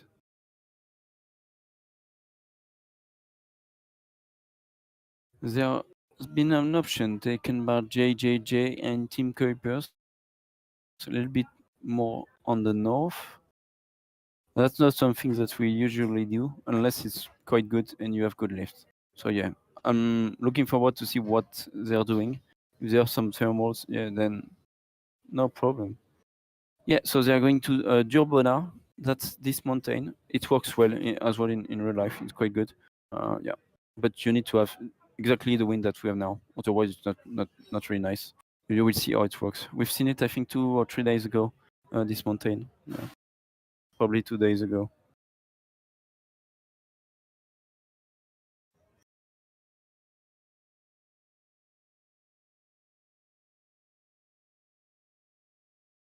Gorka now, well, I think he flies too fast now, 203 kph. Yeah, guys, just slow down. You need to climb at Pic de Bure or in any thermals that you have right here to be able to cross the valley.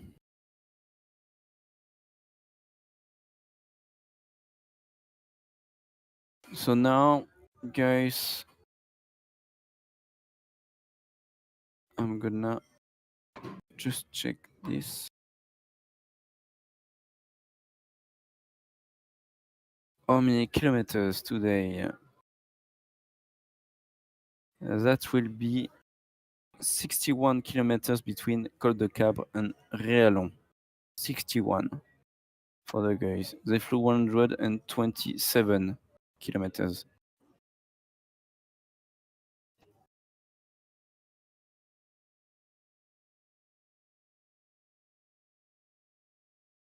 So back with Jeroen in the Durbona mountain.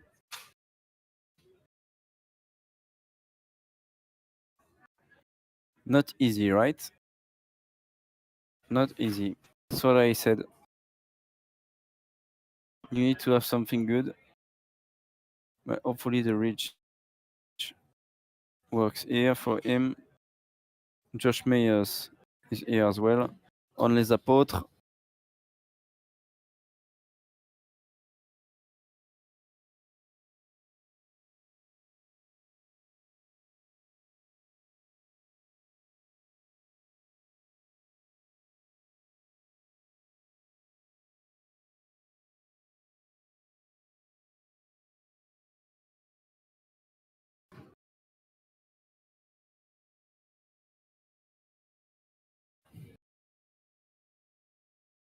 Ali as here, doing good so far in competition, a lot, learning a lot.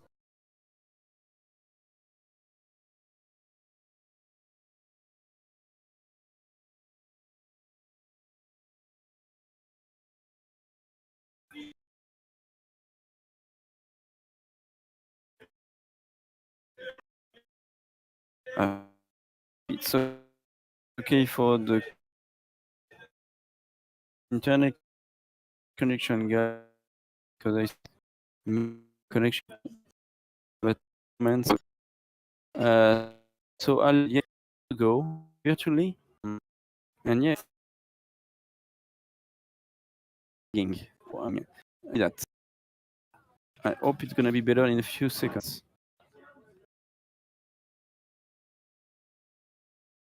Gonna try to connect on FAVP. Wait a second, guys.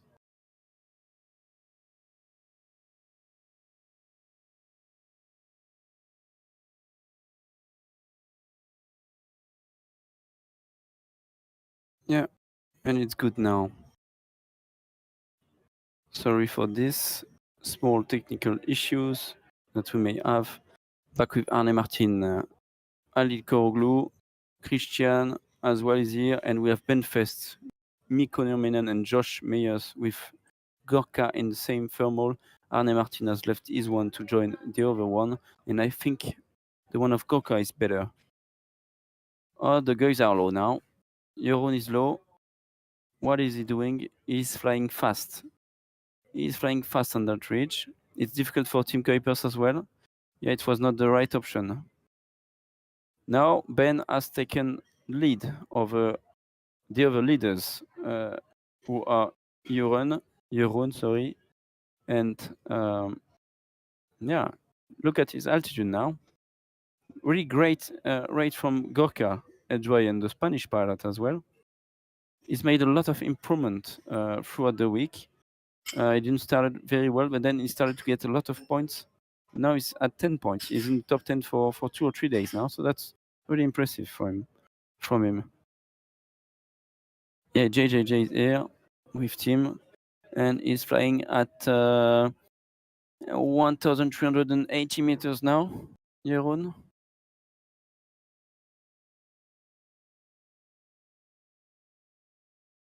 I need to restart the camera maybe. I'm gonna be back, guys, in a few seconds. No.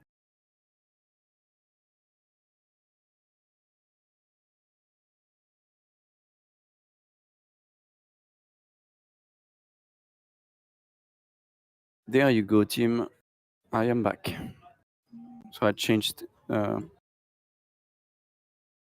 the internet connection, so that should be good. Back on the race with the 2D view. So yeah, Tim and Jeroen struggling together. They're gonna try to find a solution now.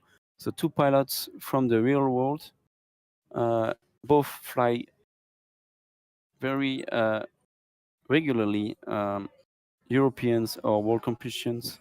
So that's nice to see, honestly. And they are leading the race now, but a little bit below compared to Benfest and Gorka now. So yeah, Gorka is reached 2,500 meters. That's quite high. That's really the altitude of Pic de Bure now. Pic de Bure, the peak of Pic de Bure is at 2,700 meters. They're gonna be able to go to Pic de Bure now. I think I would do that, Pic de Bure and then cross. But maybe they will try to go straight. don't know what's the best for them. Maybe if they can climb as high as they can now and reach 2,800, maybe they can try to go through some cumuluses here without going to Pic de Bure. Looks like a straight route, and in Condor you don't have to do a lot of way around. It's better to go straight sometimes.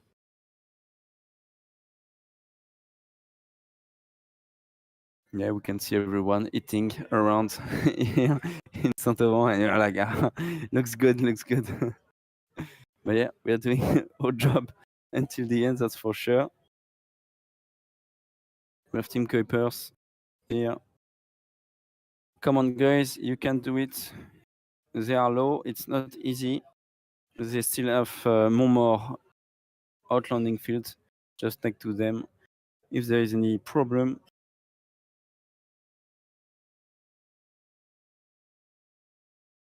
they still quite fast, fly fast because they don't want to lose any point. So yeah, they make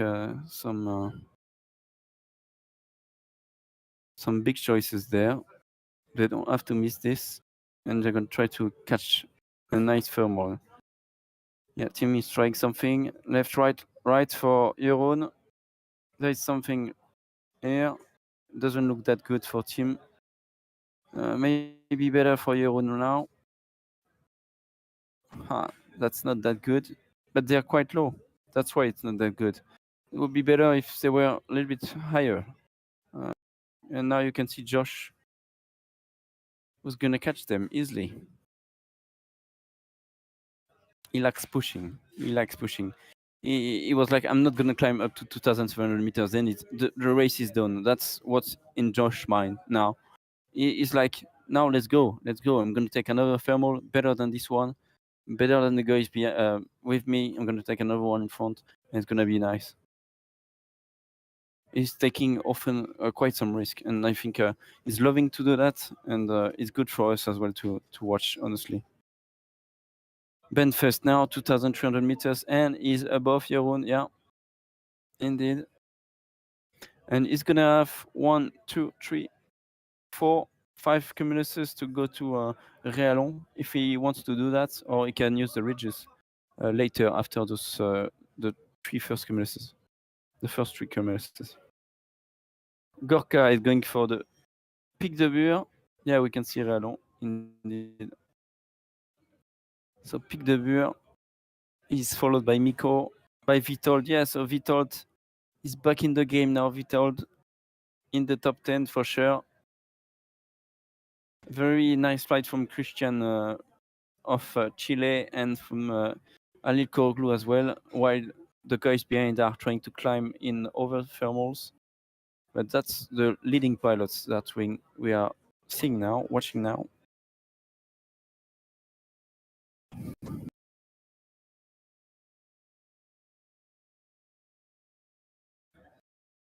Miko is here. Look, it's easy now. You can see his variometer. He's not even trying to pull or anything, but he's having good lift on that side of Pic de Bure.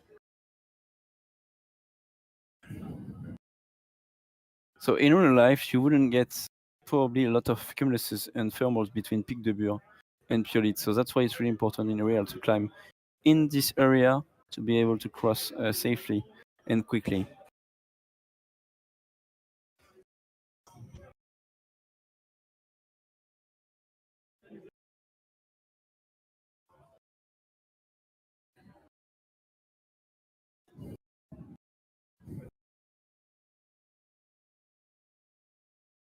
I'm going to check your comments now.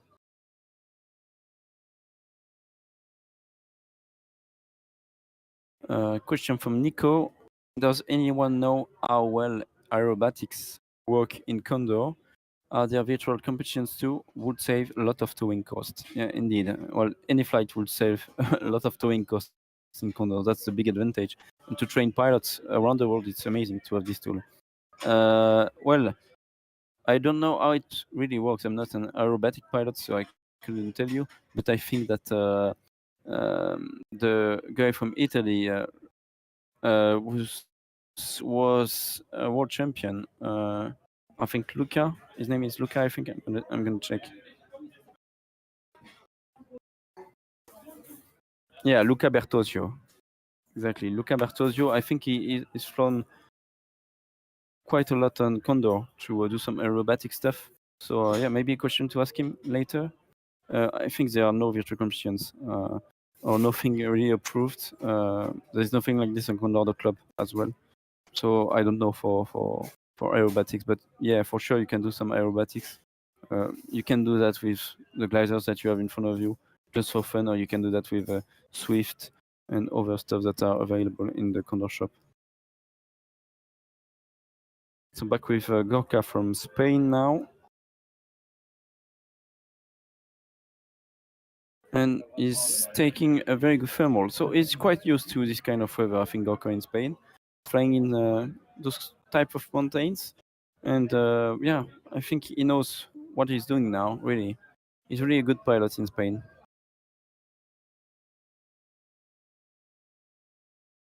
That's a nice lift, 4 meters per second. I would love to see Arne Martin's view while taking this thermal to see what's gonna have in this, because it looks really like a 4-meter one. Very consistent, very stable for Gorka now.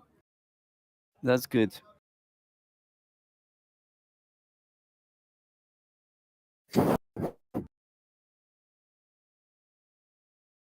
Yeah, hope you're taking your beer as well, guys, huh? And I'm not the only one.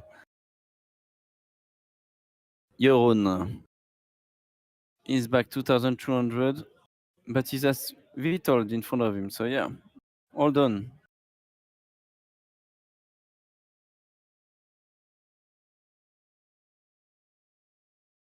Come on, Jeroen, you can do it still. It's not the end of the race. We're only mid-race now at 9:30 p.m. local time in France.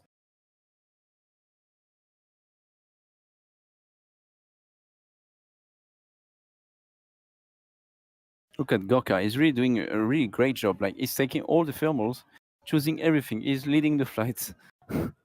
Now, as from 0.2, he's been leading the flight, really. 200 meters above everyone. That's nice. Do you have, Tim, the cockpit view from Arne Martin or not? Yeah, thanks a lot. That looks good. That looks really good. So that's Pic de Bure just in front of you, and the clouds just above him. That's nice. That's a good lift. I think they are having quite a lot of fun now.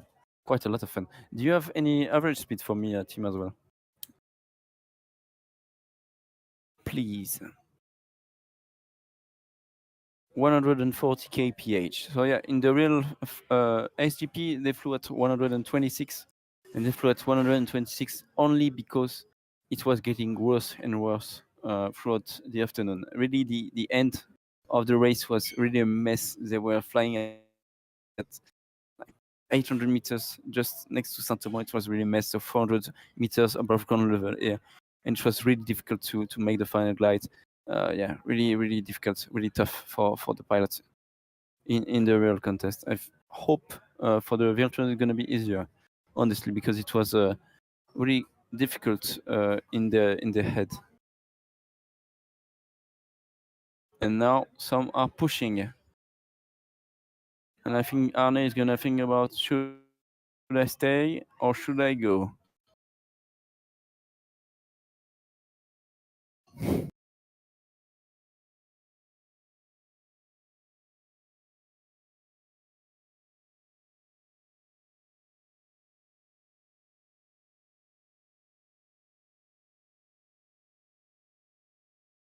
So yeah, thanks guys on Facebook. We can see your comments. It's really nice from you. Yeah, Harald, we could ask Luca Bertosio about aerobatics. Yeah, what we said indeed. So yeah, I think the main penalty to check, Harald, you weren't here, but I think there may have been an early start for Fox One and maybe as well an overspeed at start. So we will check that after. We'll try to do the overall results tonight, as at least the podium. I mean, podium of the day as well. So don't miss out after this race. We will have the interview of the winner of the day, if we can have him. Then we will have the highlights of the day from the real SGP, and then you stay tuned because we try to do some scoring at the same time, and we check the show you. Then we do a quick, well, not a quick, but a nice prize giving ceremony for you guys. And maybe we'll confirm the scoring tomorrow, and do something else if the position change. And with all the about we'll post all of that on social media, so on YouTube and so on.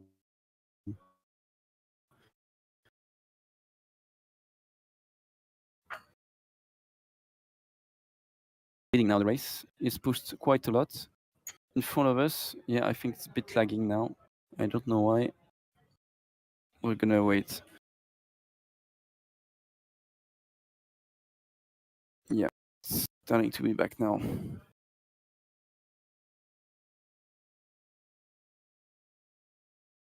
Thanks, team.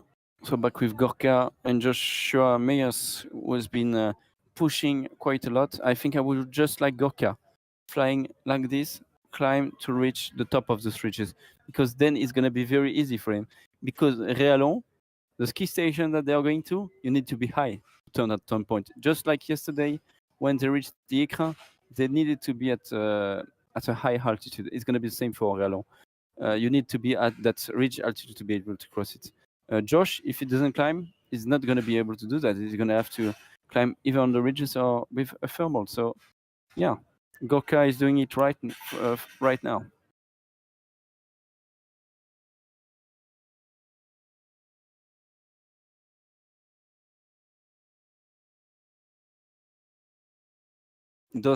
So another question from Nico. Does Condor have inversions in valleys that you have to break through, or just altitude dependent climb rates? Well, you have always have an inversion above the cumulus clouds. Otherwise, they would still grow and it will turn into a thunderstorm. So yeah, you have an inversion, and it's in Condor as well. But what's different in that you can have some wave as well, so you can climb above the inversion when you have that wave. But yeah, they exist in Condor, not only in the valleys, to be honest. There's always an inversion somewhere. Otherwise, the cumulus will continue to form.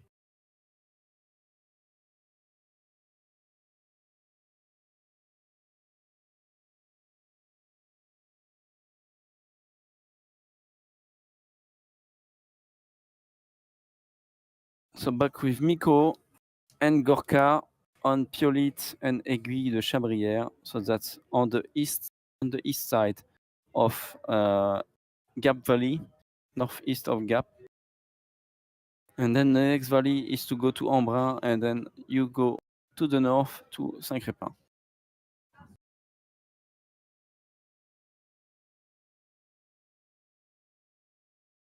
Yeah, Miko is here as well. And Benfest with Gorka. I didn't see him. Thanks, Sim. Benfest is here. Yeah, that's just what we do in real life as well, Miko. Really close to the ridges. But that's really casual stuff.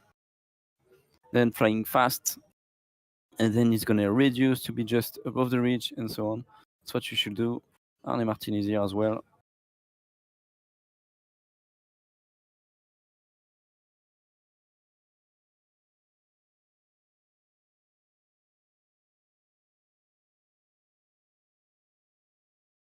Fox 1 now reaching turn point 3. Good job, Josh. To that being good to have a bonus point as well here. I'm going to take my map and fold it now for the next turn point.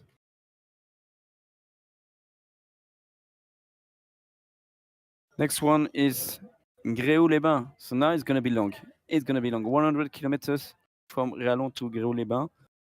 And it's not going to be easy, honestly. You don't have a lot of fridges and so on. So, yeah, it's going to be interesting. There are two options, actually. One may be a little bit easier, but Condor pilots are used to go straight ahead on the track. So I'm wondering what the guys are going to do, because I think one can be really quick, and there is one obvious that we will all do in real life. So yeah, I can't wait to see that. So Gréoux-les-Bains, for the guys who don't know, is a small village where there are a lot of spa and stuff like this in the south of France. It's just next to Vinon airfield. So Vinon is south of Saint-Auban for 40 kilometers, something like this, in the Durance Valley as well. A little bit lower, at 200 meters lower. I think it's 180 meters, the airfield at Vinon. 275, sorry. You can add 100 more. So 200 meters below Saint-Auban for Vinon. We have Gorka here. Well done for the turn point, Gorka. Really well played so far. Benfest back in the game. You see, he's made a big mistake before reaching Col de Cabre, and then he could make it because Jeroen and the team pushed a little bit too hard between Col de Cabre and Pic de Bure. And yeah, they didn't take their time. They went to Durbona. Bad option not going through the airport. That's interesting. So the guys are going on track, but Benfest is joining Le Morgon now. Same for Miko to Le Morgon. And we can see the yellow tracks above, but they cannot see that in the game. So they don't really know the tracks. They just have the GPS to check the track. But we can see the track. Yeah, it's going straight there. So Benfest going 25 degrees to the left of the track to join Morgon.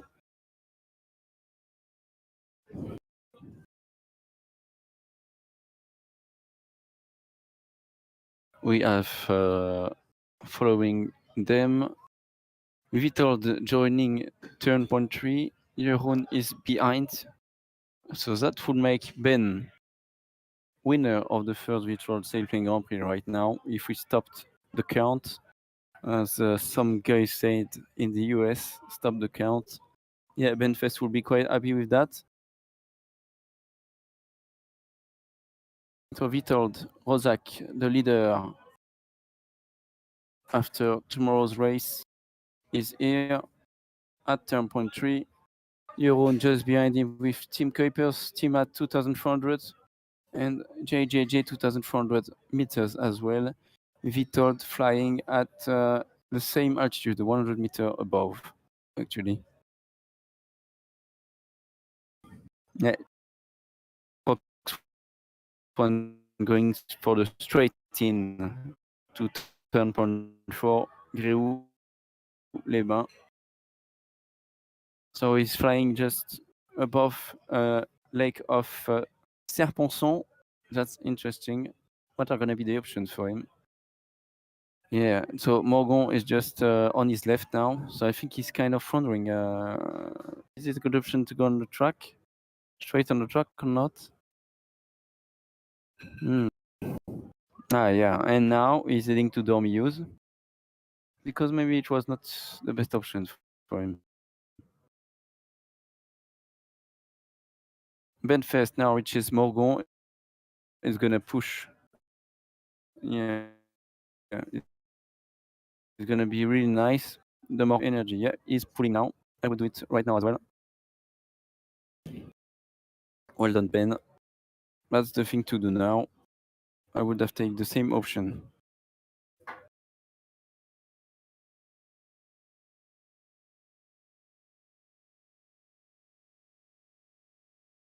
Mikko Nurmenen pulling a lot, and I think that's the place to pull a lot. Indeed. Well done, Mikko. Great to see that dynamic pull. Arne Martin just following them to Morgon, and I think Josh is pushing. Yeah, he's pushing too much, Josh, now. Mountains are not good in that area, so he needs to go to Dormius, but yeah, He made a mistake not to go to Morgon. But if you don't know the area, you don't know that you need to go there.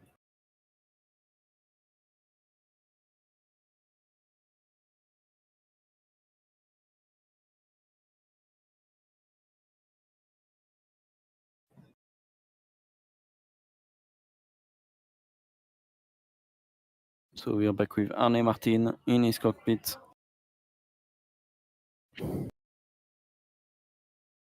Approaching Morgon as well, and you can see Bedfest a few kilometers ahead, 3 kilometers ahead.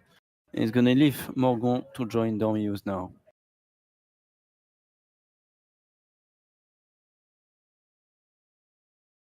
Well done, pulling. 3 meters. It's good.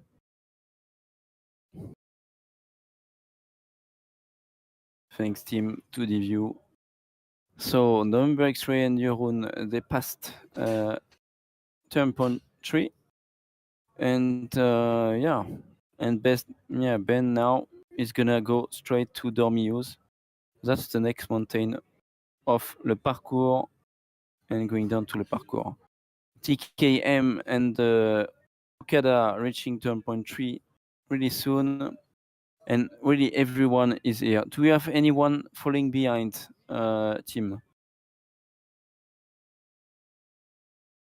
No, that looks good. Everyone is in the picture then. Good.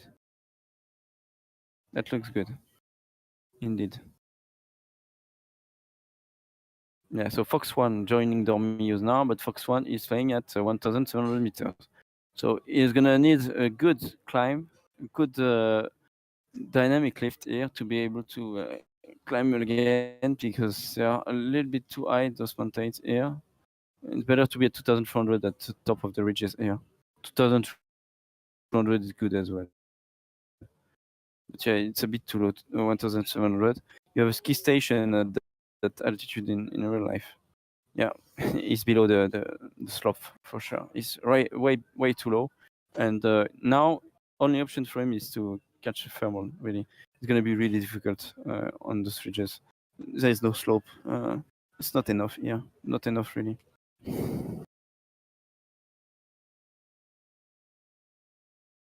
Yeah, Jean-François is flying a lot as well in the Alps. He flies from Fayence. That's near Nice and Cannes. So really in the southeast of France. And yeah, he flies a lot in the Alps as well. And yeah, he's made the same comments as I've done a few seconds ago. Like, yeah, when you're here, it's really difficult. That's the ski station that Ben is overflying. There's really light slope here, and Ben is Joshua Myers is below that ski station. In real life, if you're below, yeah, you can forget about it. Even if you're at the ski station altitude, it's not really good. So if you're below, go in the valley and try to yeah, just slow down. Yeah, that's what you've done. 115 kph. Just take the lift. Use the just don't stop. I wouldn't have stopped unless there is 4 meters and a good thermal. And that looks good because there is a shadow that you can see here. So that means there is a cumulus cloud above them and probably a nice thermal that they're taking.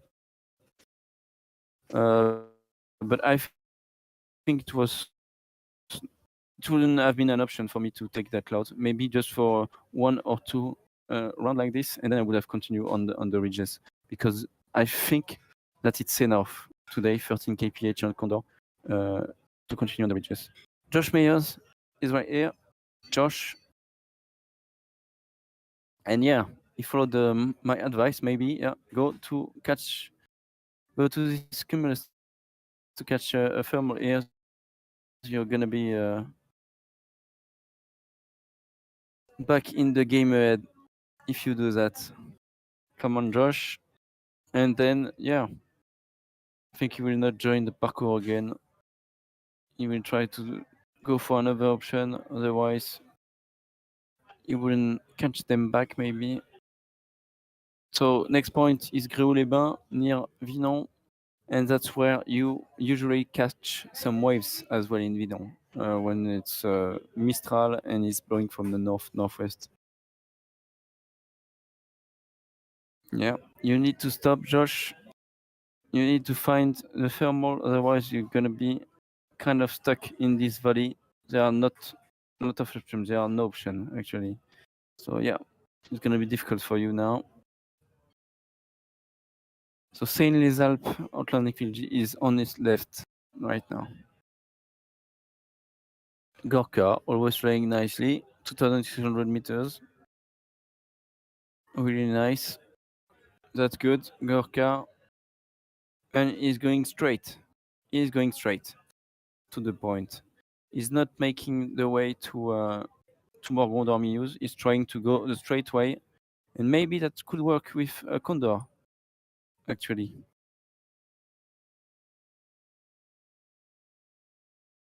I'm really wondering what's going to happen between the guys going straight on the track and the others taking the parkour like Ben and the guys here doing.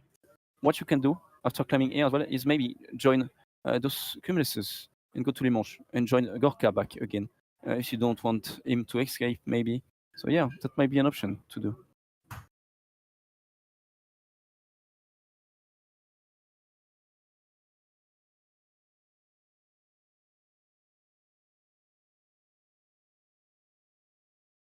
What would you do, Jean-François? Tell us more. Well, I would prefer the parcours along the Blanche and up to the Trois Évêchés because it's really good. There is a good lift all along the way up to Cheval Blanc, and then after Cheval Blanc you can get coupe on Mondenier and get down to Gréoux-les-Bains and Vinon. I think that's a preferred path for the real pilots. And also in Condor, we have a slight wind from northwest. So this slope, is northwest to southeast and very well oriented. So I would prefer to go along the ridge, just like the group is doing, on the right side of the screen, rather than to go up to Blayeul. And then after Blayeul, there is not such a good lift around up to reach the coupe. So yeah, that's an option, but you might be doing it if you are very high. But if you are, about 2,000 meter high, I would prefer the parcours along the Trois Évêchés and then Cheval Blanc and Coupe. Yeah, I think it's quite interesting, and I think, as you said, everyone would go to and take le parcours unless there's only one possibility, where maybe on a day like today in real life, you would have maybe a convergence that cannot be yet in Condor, but you could have a convergence on Les Monges. So maybe you could leave Dormius and go to Les Monges, or even go from Les Écrins to Les Monges with that convergence. And often you have a convergence from Lure and going on the plateau of Puy-Michel and going down to Gréoux. So maybe it would be an option if there is a convergence here in real life to cross from Dormius, Les Monges, and then continue and go down to the plateau and to Gréoux if that convergence exists in real life. But yeah, in Condor, probably best option would be, I think, to take parcours in real life as well. It would be that, unless there is this convergence, but it doesn't happen every day, of course, but quite often, I think, in the area. So. Yeah, this option is a risky option because you need to have a good lift in between, Blanche and Blayeul and so on. The other one is safe, but a bit longer. So that's always that the pilot has to decide in the cockpit whether I take some risk at the price of being low, or you get safe along a ridge, which is a little bit longer, but much better in flying along. So that's all the debate you have for yourself in the cockpit usually. And that's why we used to say that the pilot must take many decisions in a minute just by observing the sky and making his own judgment of the straight line is risky, and we need to have good lift and good cumulus. Or the ridge, we know that it will be going well all along the rift because the wind is there and it will be a positive IO. So that's exactly the choice they are making here. Some are going along the rift, and so some others are getting straight. And we will see that it's difficulty of predicting what will be happening on the straight line. It may be good, but it may be also very poor. Yeah, indeed, and we're back in the race with Vitold, so that's the leader of the competition. And just in front of him, he can see Benfest, so he needs to catch him up to win. Otherwise, if Ben wins, he will have 3 more points than him, and he can win. Benfest can win today. Miko is here, Arne Martin as well. I cannot wait to see the results, actually. They're reaching Blyol Mountain now. And they're flying quite high, 2,250 meters for Arne Martin. Yeah, that's good. Benfest, I'm trying to catch, yeah, 2,250 as well. Fox One is here, but I think quite low. Yeah, 1,400. Yeah, at that altitude, you must continue to Crête de Liman. So that's after Blyol. That's the downside of Blyol, but it's way too low. Maybe it's gonna have, yeah. Gonna try to climb a little bit. We'll see in a few moments. And now the race is clearly divided in 2 groups. One straight line, and the other one along the ridge. And we will see what will be the best option, despite the one along the ridge are a little bit behind.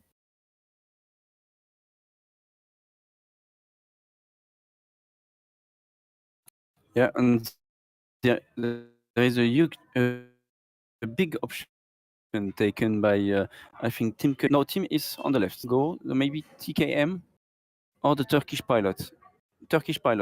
I think with Alin. JJJ, they are 3,000 feet, 3,000 meters, sorry, on the parcours, and they can go quite fast on that parcours. That's a longer route, but they're gonna fly really fast. I think. So yeah, that's the option that we would have go for.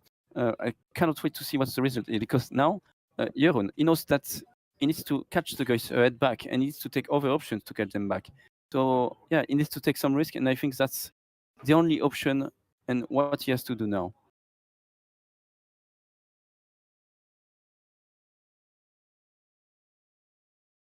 So yeah, November X-Ray, he was flying with Gorka on an even more straight route. Josh Meyers now taking a lift, trying to take a lift, while the other guys before him are taking a lift on top of Blyol.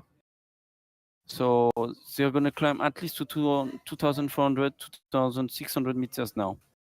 Going to try to climb high to see what are the options. Either go straight to Gréou or continue on the plateaus. Gorka and Tim, they are on Les Monges. So that's the option when you have a convergence. In Saint-Auban, you go to Les Monges, then you can go straight to the beginning of the plateau or to Saint-Auban. Then you can catch another convergence coming from Col de Cap down to Saint-Auban, and then Saint-Auban, it goes down to nearly Le Luc en Provence, which is in the middle of the Var region. Yeah, and it crosses Lake of Sainte Croix as well there. So yeah, it's a huge convergence that you can have some days here in Saint-Auban. Jeroen is here right now. The Belgian pilot, 2,800 meters. He's flying high, but you can see, like the other guys, they are quite ahead now in near Blyol.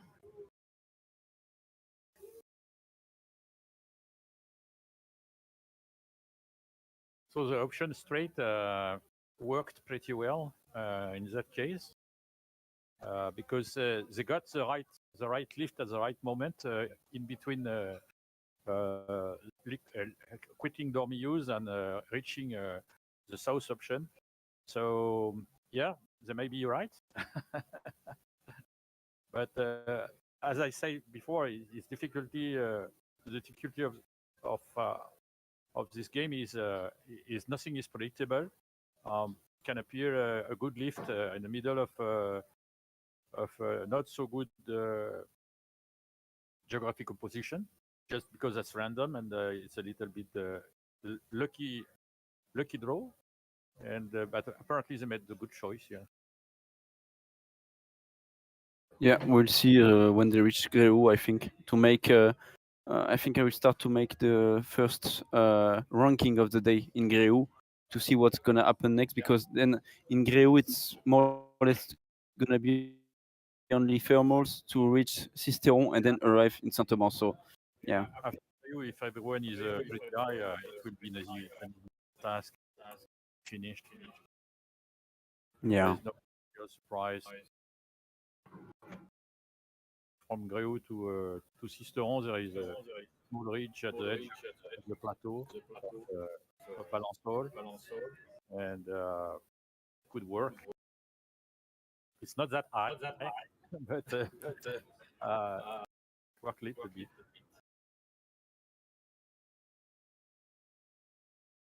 Yeah, I'm back with Tim Kuipers, the Dutch pilot, and Gorka Edwayen, the Spanish pilot here.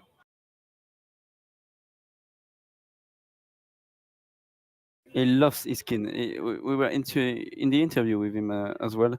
Same for Josh. He's absolutely loving his US liveries, or liveries made by Thomas Truffo from Italy. Really good job indeed.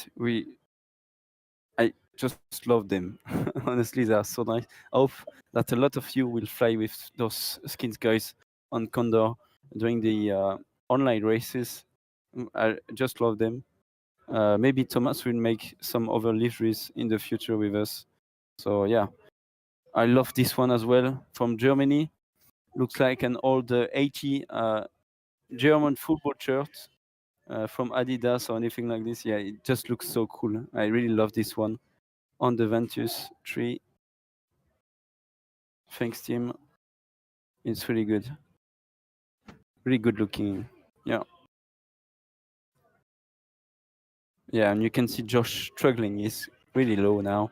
He's just pushing too hard. He loves to push hard. So yeah, that's his kind of flying. His type of flying.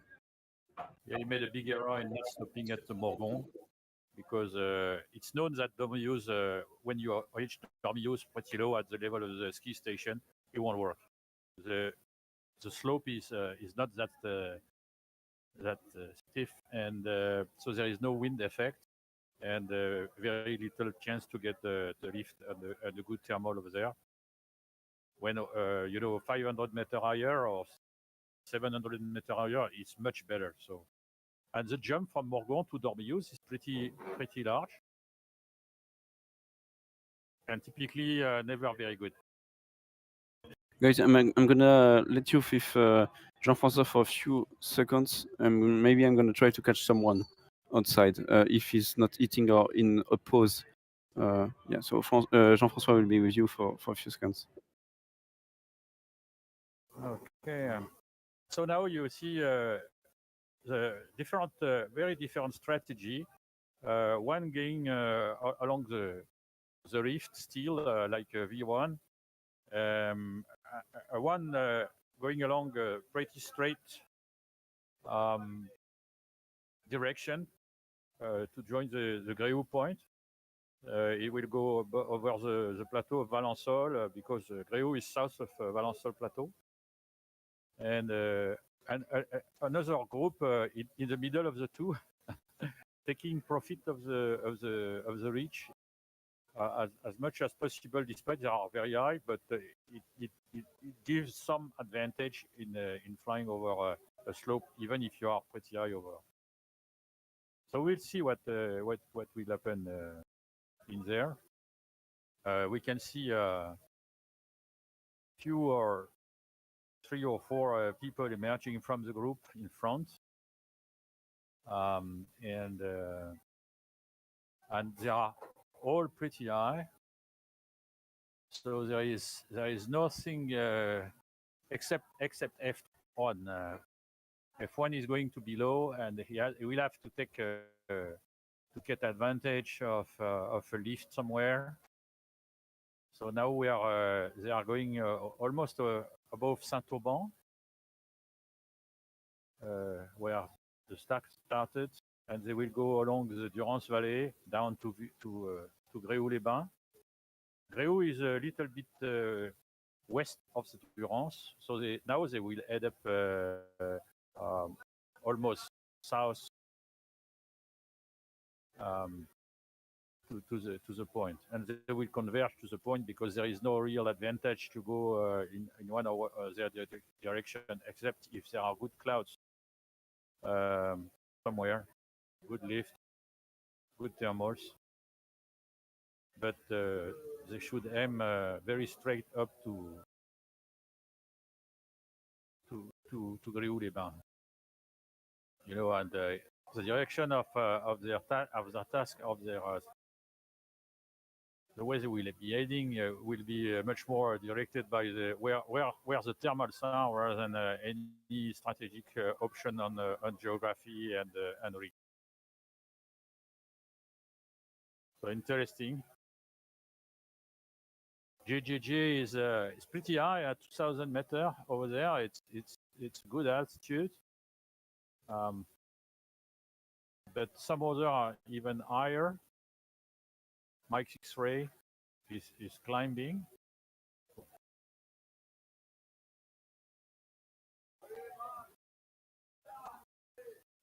Mike X-Ray is now pushing, you know, at 2,400 meters. You cannot expect anything about your Vario except the thermal lift somewhere. The no ridge effect. The Valençol plateau is pretty flat. There is no real advantage from a ridge. So that's a long way to go across this plateau, because the plateau is rather high. It's 600 meters at the highest part of the plateau, or 700. Nearby is a well-known airfield of Puy-Moisson, and so if you are a little bit low, you know, below 1,600, you feel that's not you're not very high. Yeah?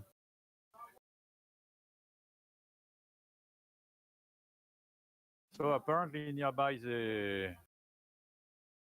Gréoux-les-Bains, there are good thermals that are profiling in the sky, and I think everyone hopes to have this thermal being going on up to the point they will reach it. Yeah. So I will let place to a special guest today.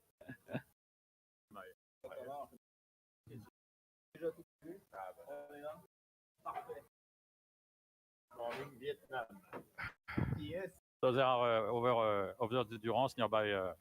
They are heading to Gréoux-les-Bains right now. Yeah, okay. Well, so wait, so same task. So we are with Max Sace right now. He finished on the podium overall for the 10th FA SGP Final. Max. Oui, c'est normal que tu n'entendes rien. Congratulations for today. Amazing flight. We followed that from the ground. What can you tell us about your flight today? The first part, who I was,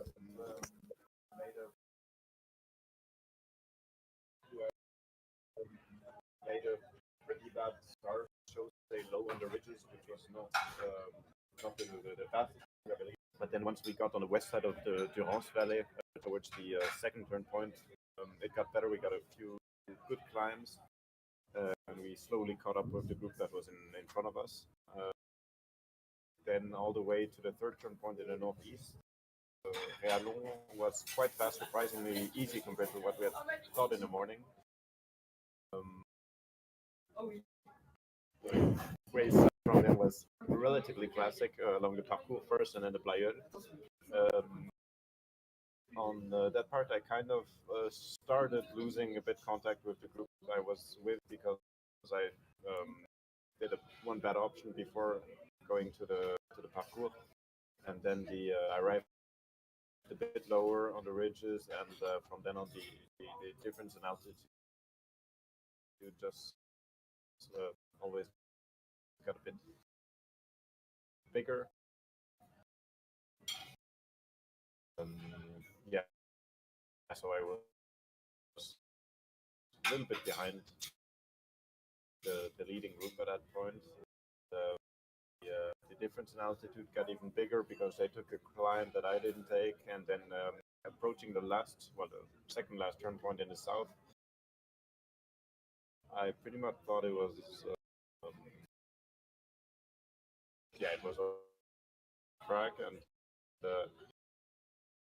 also thanks to Tilo, which was in front of me and below and got a very good climb to get home first, and quite a few of those who went west didn't even make it home at all because of the rain. So I think that was a bit of luck, but a very good last option, I'd say, which kind of saved the day. Yeah. Awesome. Well, thanks a lot for joining us. You can get back to party now. Yeah, congrats just for, thanks for them.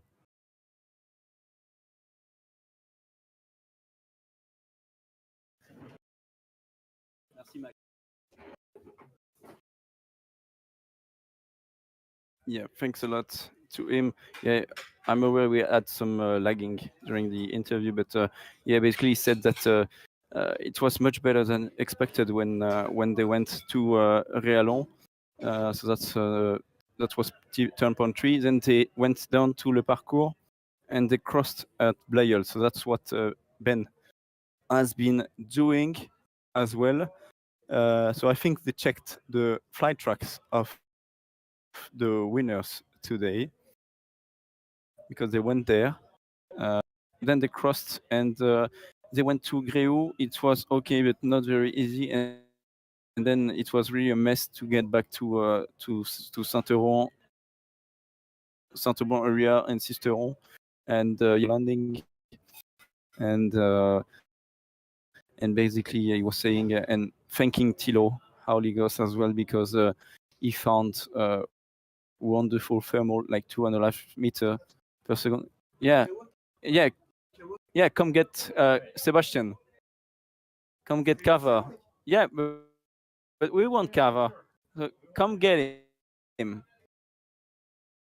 Yeah, maybe we'll have cover in a few seconds with us now to tell us about the flight. And it's lagging lots of people around, probably with internet connection as well. They were lucky when getting back on the way to Saint-Auban, and they got 2.5 meters. Yeah, and Sebastian is coming, so I'm gonna give him my headset. Maybe ask your question, guys, if you have to Sebastian. 2 minutes, Seb. You can come here. I'm gonna give you my headset, and I'm gonna just ask you. Well, first of all, congratulations, Sebastian, for winning this FAI Sailplane Grand Prix. Once again, another world title. You must be very happy with it. Can you tell us about your week or your flight of the day, maybe?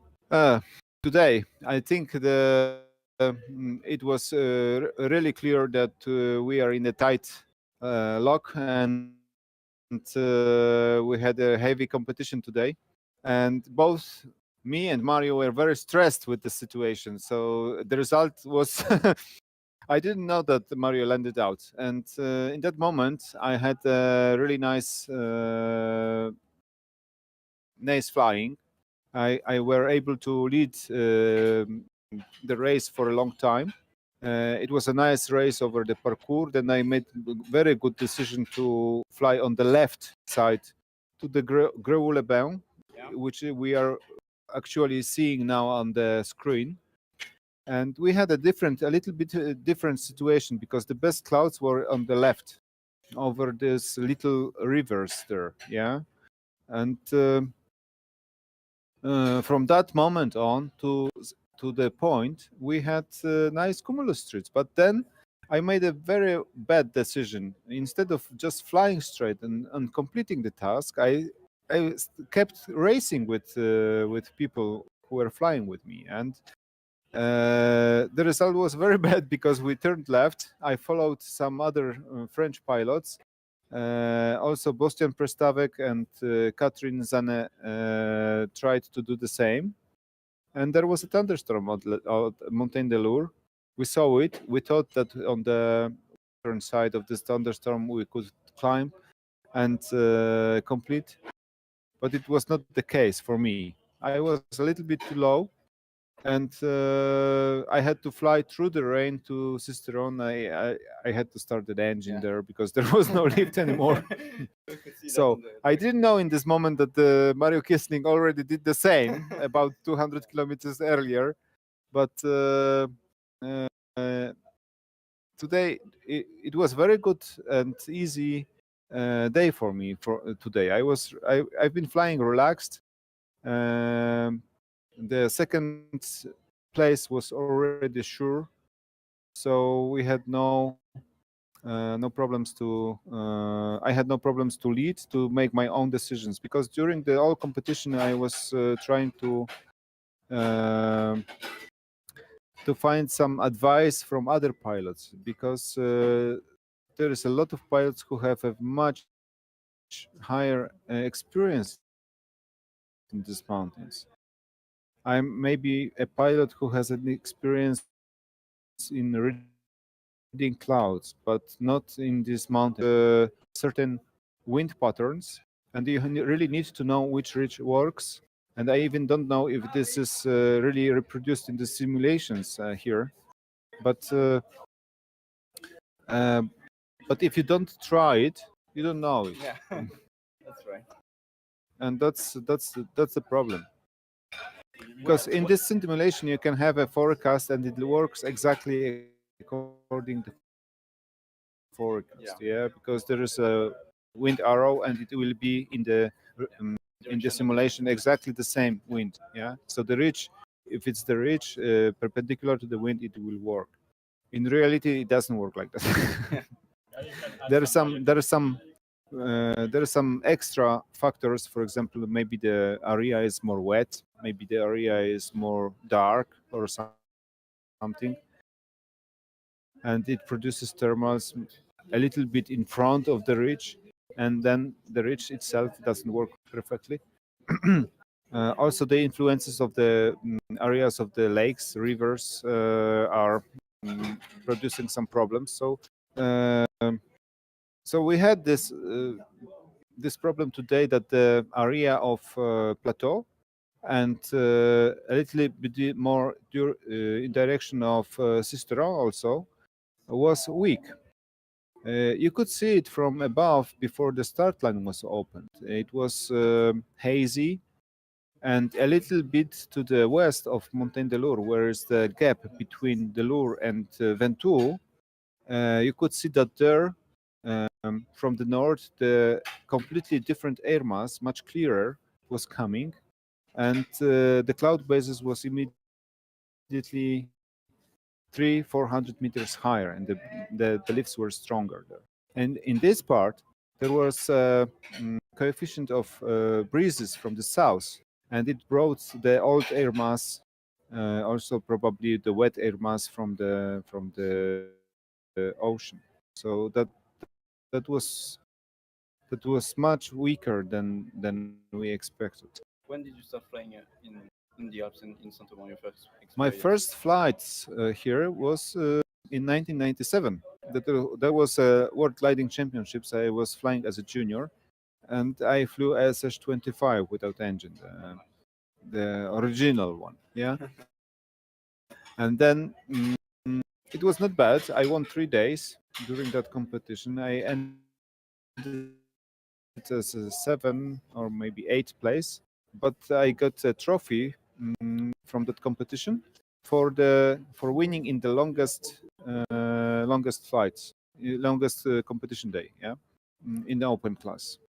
Do you have some advice to give to I don't know, someone who is starting flying virtually, who's gonna fly then in real life later? Do you have some advice for someone just starting gliding? I have to say that flying in simulation, it's completely different than flying in reality. You don't feel the air, you don't feel the glider like in reality. And the problem is also that we have to move all three controls at once in reality. In this simulation, you can sometimes fly only with the stick. And this is not good. If you want to fly a glider really, you have to use also your legs, and especially in mountains it's very, very important, because if you don't do it, flying without using a rudder is dangerous. The glider, or you go over a competition and you try important in case of the area like here in Alps, mountainous regions. But in the simulation you don't see details, you don't see the clouds, and you're not learning to observe them. This is the problem, because they look the same, all more or less the same. In reality, you can read the sky and tell from the shape of the cloud if this cloud is working or not. You may tell the direction of the wind in the altitude of the cloud. You may tell if it is just forming or it's already old and evaporating. So if which place is really the cloud base and which place of the cloud is just the remnants of the old haze in the air. Yeah. So there are some factors that you will not learn in the simulation, because this is too complicated for the computers to simulate.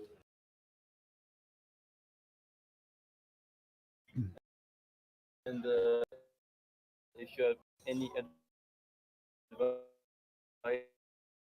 for someone who wants to do some competition, like in real life only.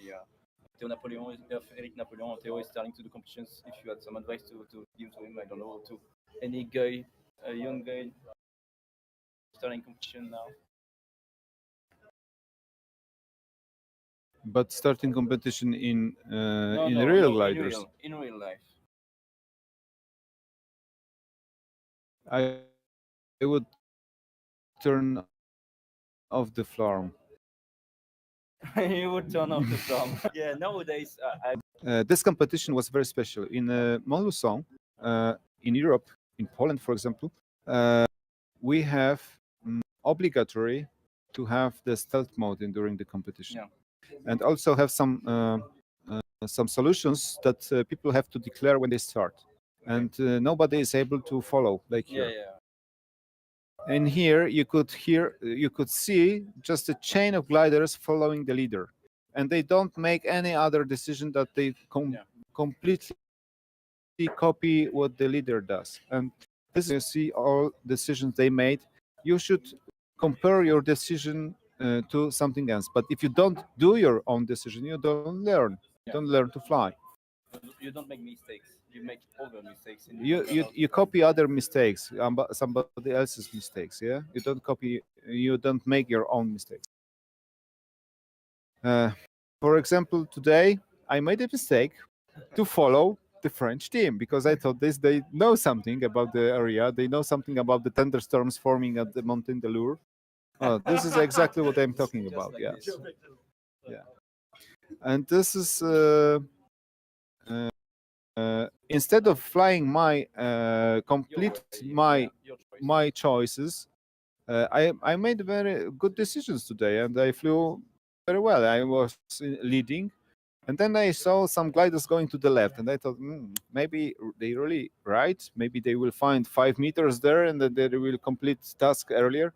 And I went there, and that was a big mistake. And I didn't finish the task. Many other pilots also didn't finish the task. And flying just straight and taking weak thermal, maybe 1.5 meter up to 200 meters more, so it would take maybe 3 to 5 minutes. That was it. That was it. That was enough to complete the day. And we didn't do it. We just followed somebody else. Yeah. Yeah, triple effect. So talk about it a lot because it happens a lot as well in the virtual race.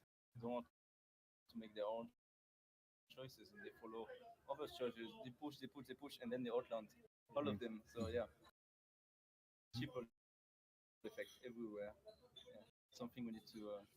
But you know, this is difficult. If I assume that in this simulation, for example, if there's a cloud, you will find at least 2 meters there. Yeah.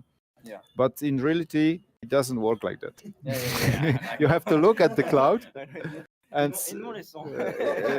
you have to look at the cloud and judge it and tell if it's really working, or if it's disappearing, maybe dissipating, or it's a good cloud. Yeah. How high we are? No. Flying at 223 kph, 1,700 meters. They've flown 280 kilometers. So yeah. 60 kilometers to top, finish. Yeah. Mhm. That's good. Canyon. Mhm. There's they're approaching the canyon. Oh, for example, in the north wind, this ridge on the left sometimes works. Yeah, exactly. Yeah, I often take it. Yeah. And in the simulation, when it's north wind, I don't know because no, it doesn't work. it doesn't work like that. But Yeah. in reality, it works. Yeah. That's good tip for improving the simulation stuff. Yeah. We are talking to these guys that are making design of the simulation, and we are giving them a lot of advice how to improve and enhance, just according what you say right now. Yeah, all the weather stuff. So for me, as for also for the professional pilots, the simulation is good to practice the procedures. Yeah, procedures. Procedures to learn the area, Yeah. but it's not really good way to learn to fly because first of all you need to control the glider by 3 controls at once. It doesn't work only with the stick or the elevator. Yeah. You have to also imply the rudder to make it really nicely to turn. And the other thing is that the clouds are not really simulated very well, and the conditions. It would be probably better to put real pictures of the real clouds. Yeah, into the game. I think Into that's the gonna game. change. They announced 2 days ago they're going to be a new version Maybe of we Condor. can put the cameras in the real glider. Yeah. For example, for us, like we flew today, and then from that simulation you could implement the that's gonna be real clouds and how they worked into the simulated world. Yeah, and then randomly, yeah, we're gonna do this. Well, thanks a lot, Seb, for joining us. Really. And even the best looking cloud sometimes doesn't work. That's true. Yeah.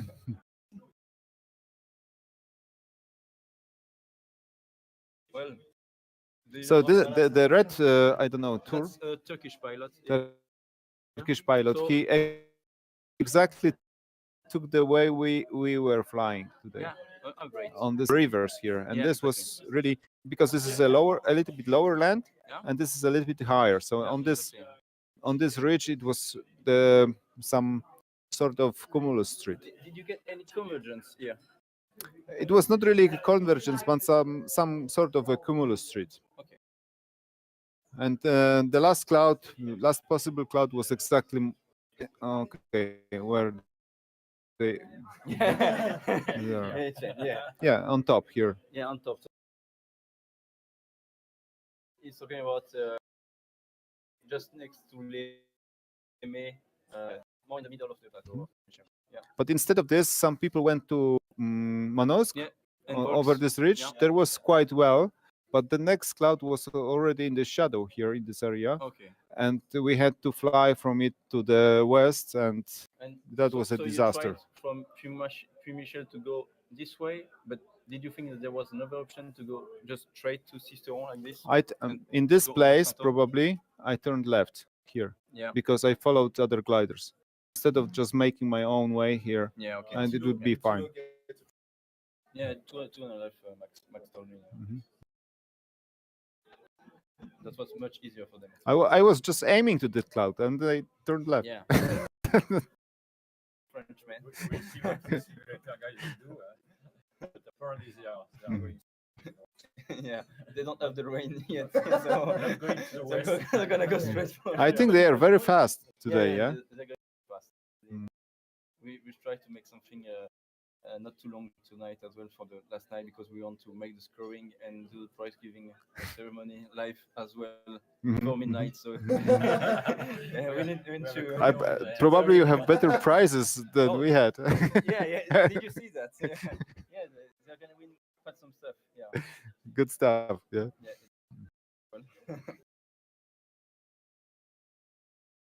No, there is no thunderstorm. There was a thunderstorm over the lure. On your left side here. Creating some in the next version, version 3.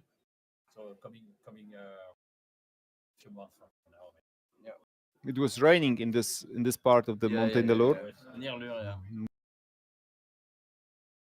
Yeah, so that's the German pilot now, the Benfest, leading the race, and if he wins tonight, he wins the contest, basically.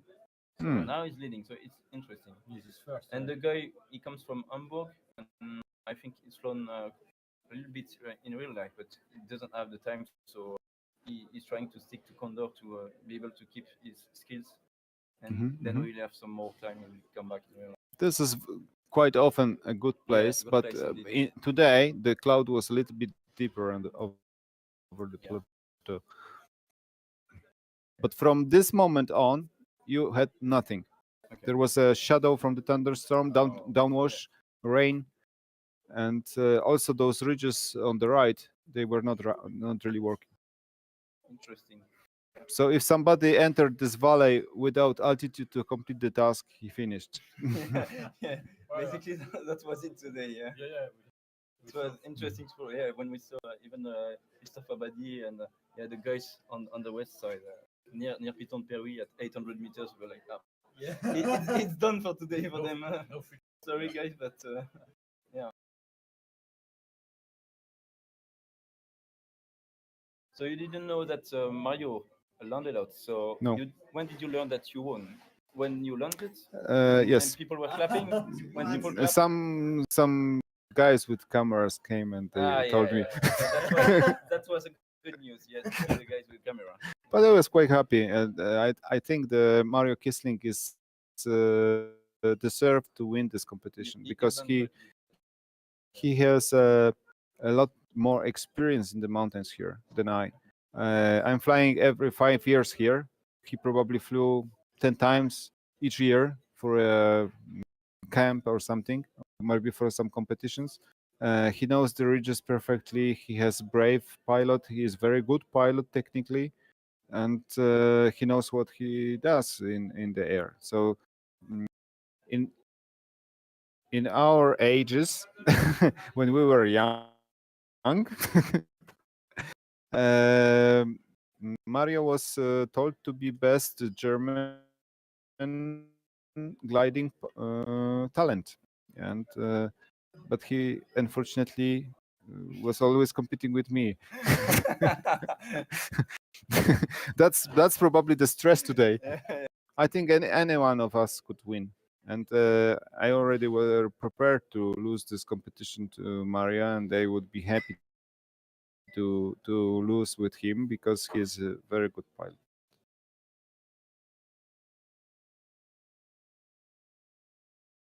Well, Sebastian, thank you very much. Please go enjoy your night.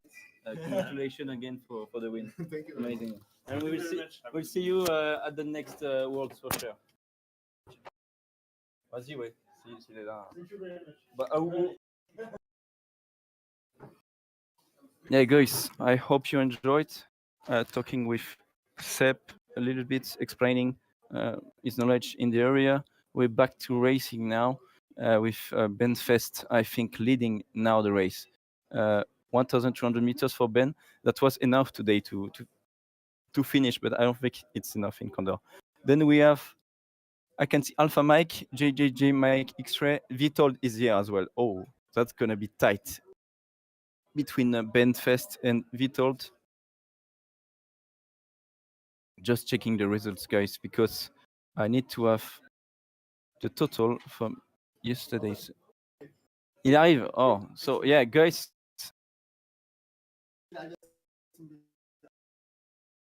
We're gonna have Mario Kissling as well. So I guess, yeah. Please join for 5 minutes. Anyone. And what will happen? Nothing. I just ask you 2 questions, and that's it. Okay, and I hear you on the. No, yeah, you just wear this. Yeah, I okay. ask you a question like this, and it's good. Mario, welcome. Tonight, congratulations for this great SGP. Well, we would have preferred to see you winning. I think a lot of you were waiting for this win. You made really a great job. Sebastian was with us just before, and he said, "Yeah, I think Mario deserved to win the SGP. I won it, but I didn't know when I landed that I won because I didn't know that you landed earlier in the flight. So yeah, I was expecting really to lose today."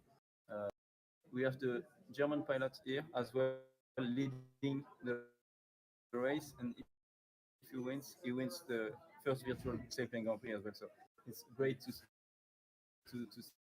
see as they are approaching this week here in Saint-Auban. So apparently, I had a great start into the competition. So yes, everything which I tried worked out well, and I tried to do my own thing for the first days. The weather was brilliant, right, in this area for this time of the year. So I was really surprised to still have these strong conditions. I have been here several times, also once at the end of September, and the conditions were by far weaker. So I actually expected also that for the competition. But okay, so and then after first 3 days, I had kind of misjudged the situation at a strong wind day, and then got into a lee, and then the day was finished. But the Grand Prix, apparently you can still have a chance then on the next day. So the fourth day the 5th day went fine again for me, and so today was the showdown, and here is only very narrow line. Also today the conditions were a bit special, and did one wrong decision, which basically brought me to an outlanding. Just one Yes, decision. yes. It's really like when you think about it, just one decision can ruin the day. You know, it was really difficult for a lot of people to watching the live stream.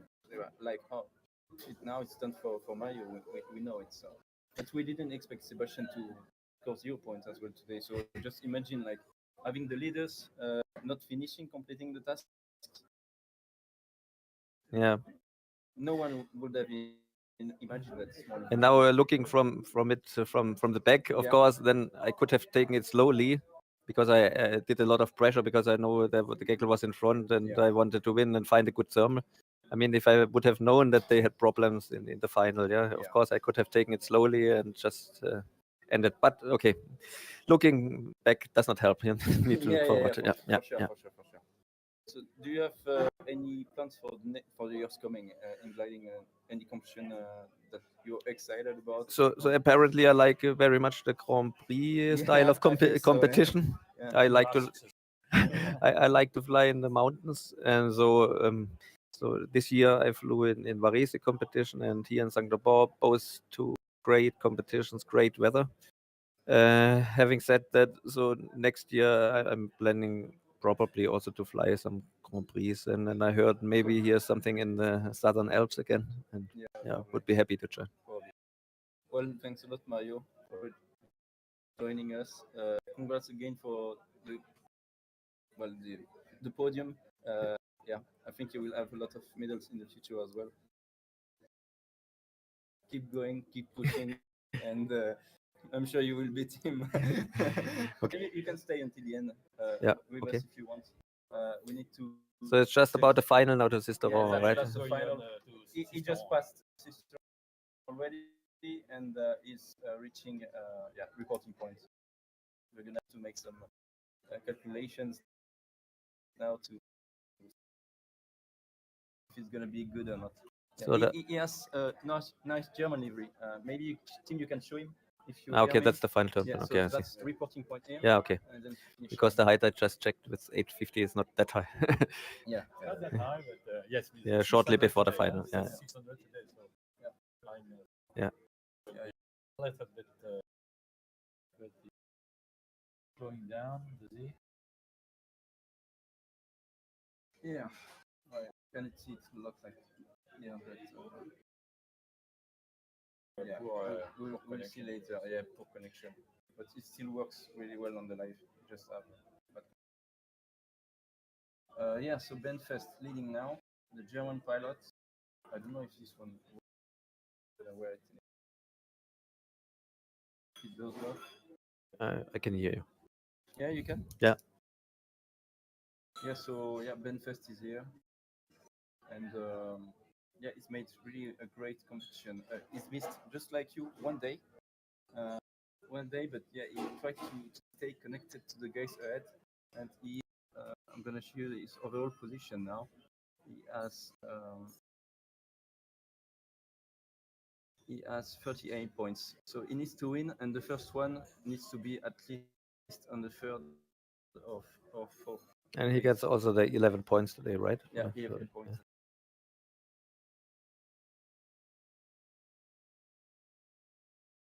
So what is their average speed compared to ours now? I think it's gonna be quite fast. We tried to make it easy because we didn't want to finish after midnight, and it's gonna be 11 tonight for the guys arriving 11 p.m. for the top 10, I think already. So then we need to make scoring, and we'll try to do small prize giving or at least confirm the podium overall tonight. Yeah. So the live players, are they then connected and visible via video, or Yeah, well, so they are well connected via servers on internet, and Yeah. then we will have interviews with them later on, and they will be connected with the videos. Okay, great. We will try to make that. So reporting point, Benfest now. They need to arrive at 600 meters as well, so he needs to be careful. Mhm. If he loses this competition just because he has some penalties, that will be a mess up. Big penalties. Yeah, so I think he's trying to keep the attitude. He doesn't want. He's aware of this. Not already, pushing because at he's all, not eh? pushing. Yeah. Yeah. He knows that he's the first. It's He has a 11 long, points today, and it's good. It's a big advance. Yeah, well done, Ben. Just waiting for Vitor, the Polishman, to arrive as well to confirm. So Arne Martin Where is Guttler. it all? I think Is he he's back I in the think he's on the fourth position, but we need to confirm. Oh, maybe third place. Yeah, that's gonna be tight for Tim. Huh? Well, it will be Yeah. tough for him, but it will I use a podium think, at I think least. it's a draw, but I think yeah, I'm gonna tell you that right now. Very tight. Only 49 for Really? Ben. Really That's doing for it. It's altitude right now. 619, 18. Yes, you can do it.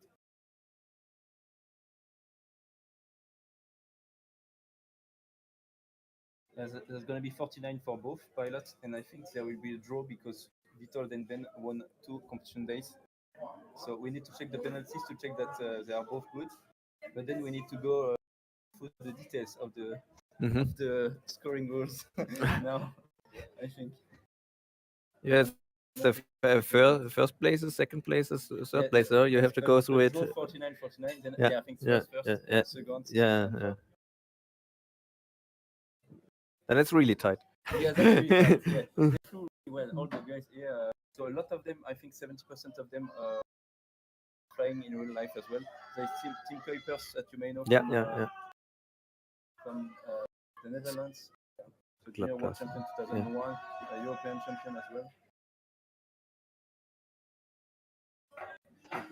Well done, Arne, for this podium tonight. And Benfest is landing now.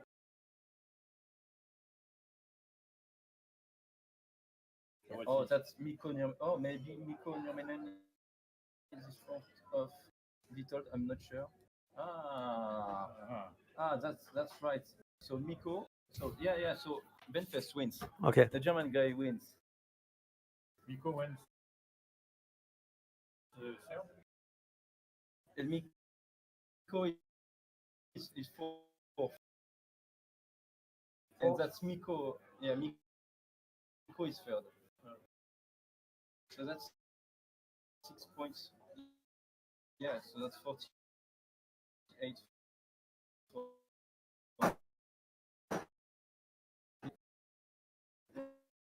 Well done. Well done.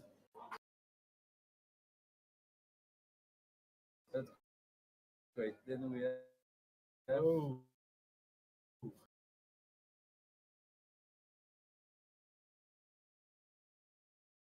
Like normal. Kilometers.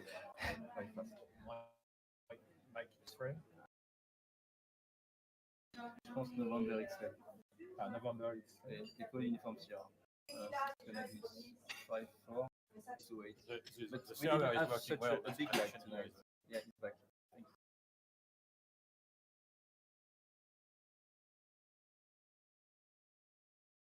So yeah, it's still working on that side.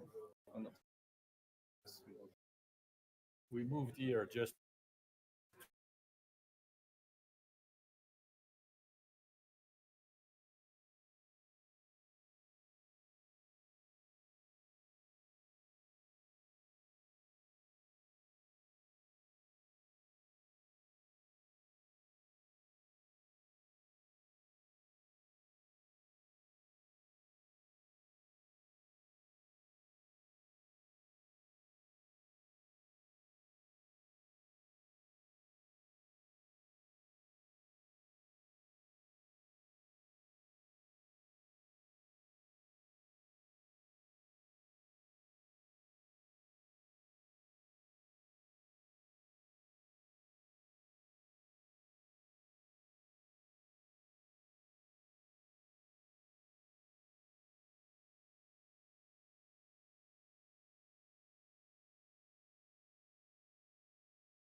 Yeah, sorry guys, we've had some connection problem. We are back. Josh Meyers now approaching Sisteron. I guess you can hear me. And we'll try to do scoring. Please send your files as soon as possible if you're flying. And Tim will give me some preliminary results, I guess. Yes, it works. And how did you do this now, for example, today? That's the Turkish pilot reaching Sisteron soon. Tim, if you can already send me a picture of the preliminary results that you have in Condor, please, so I can already make some calculations. Thanks a lot. So yeah, we have Benfest followed by Arne Martin Guttler, Nico Nurminen on the podium tonight. Witold Rozak from Poland, Team Kuipers, Christian Scheuverts, well done Christian.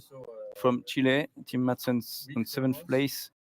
Gorka Eldryan, Josh Meyers, Alil Karoglu, then Jeroen Jenen as well. Coming in, François-Paul Kader, Meyer, Lopez, Giovanelli, Rastovek, Haddad, and Silva so far. Weather conditions are already set in the morning, not now in the evening.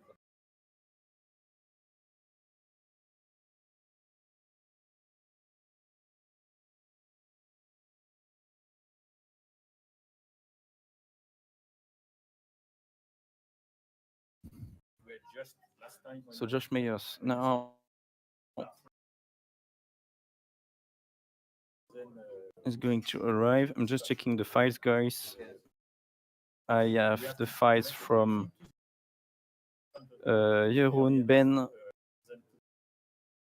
Johnny Haddad, Arne Martin, Witold, Asap. When it was weekday, we were almost very slow. So yeah, for the overall podium tonight, I'm waiting for Jeroen and for Donapierre. We don't have the results of Donapierre as well, so we'll have to wait. He started on the backup servers. Because the air mass brings the lift too steady. Yeah. There is not enough sink, and it's too predictable, it's too steady. So, Guys, I'm gonna give you this so you can keep talking together. This one for Mario. Give you this one, and I'm gonna try to start checking the files. okay, I will have to do that as well. So, yes, it's too steady. So there is no this, dolphin importance, reacting to the air mass. If the air mass go up, then you have to slow down. If the air mass go down, you have to accelerate. So here it's just the thermaling and then in a straight slide. Okay. So the thermal is pretty well modeled. So Yeah. there are a lot of, according if you are well centered, pretty well, and you see a cloud almost disappearing. That means that you have to quit the thermal and go for another better one. Mhm. But the transitioning still need to do something.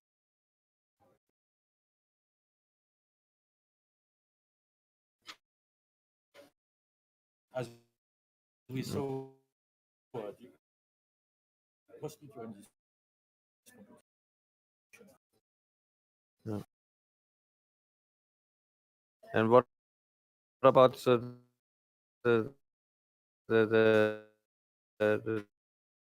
wind?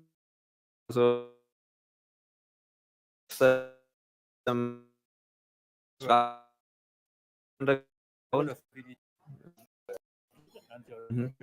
you have mounting structures, then have okay,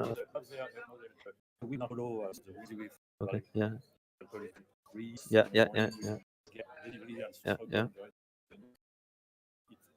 not replicated here. It's a development. Okay, I see. Good. And on the ridge, it's working pretty well. Bottom of the ridge has very poor lift. And increasingly, when we get up the edge of I see. I see. And then it's well modeled, but the valley system is not that. And you can waterload. Is it also here wing loading 48? Oh. This is 48 for Yeah. today. Yeah. Okay. So you can adjust your water.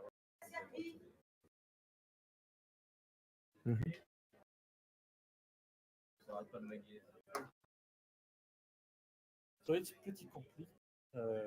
It's pretty well danced. It's efficient. Now we can make off trading up to the cross country. What is not exist? What is The rain. It's going to be planned. So we will we will be able to make some or showers at some point, predictable point, because we knew that the air this afternoon was pretty wet. And so when the lift of the thermal get down by the end of the afternoon, the water is not sustained by any lift and it can drop, and cooling down. So that's a shower. Who is the developer of Condor? Is it many people or no, is it that's a company? That's a very small company based in several different countries, in UK and Eastern countries. Are making very good check, guys. But there is a lot of involvement in the community of Is it open? no, it's not open, but when develop Okay. all the important gliding place in cover US in South. So if everywhere can do the lift. So the program comes with a kind of editor where I can do the escapes. Exactly. That's the editor of landscape is open source. So they add a lot of components and so on. But landscape is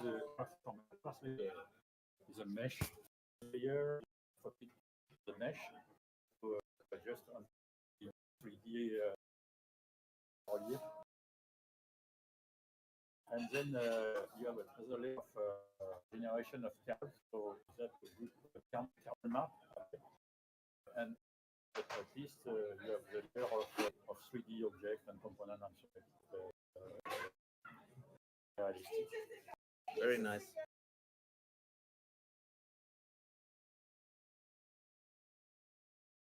But here the image is very poor. But if you go in the wall, you can see the camera of the image is most 4K. And now also yeah. Totally energy. And so the do you know how very fast? 20 or 6% of the users they then put real photo of planes. It's satellite. Satellite. Almost 30%. Here we have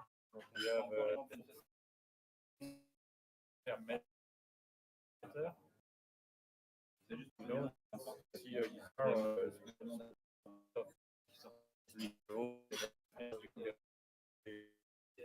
Here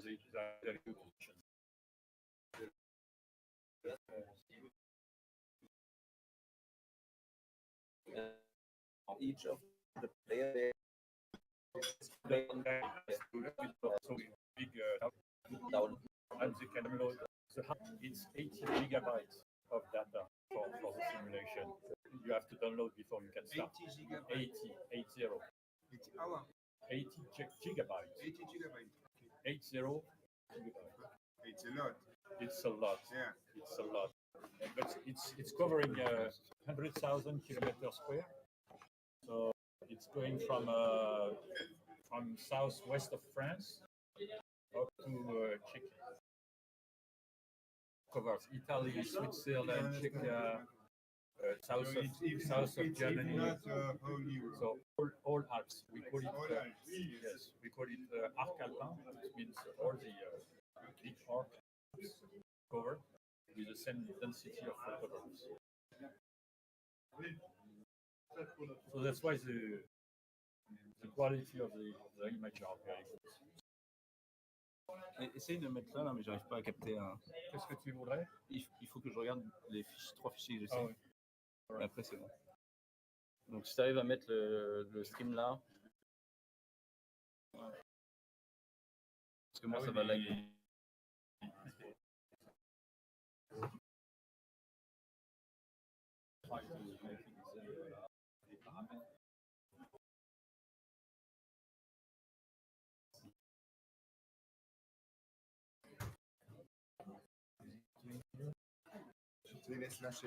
Ouais, merci. C'est parti. Mais je capte plus rien non plus. Very low bandwidth here because we wanted to make it attractive for you guys, real pilots, and to have a. But if you go in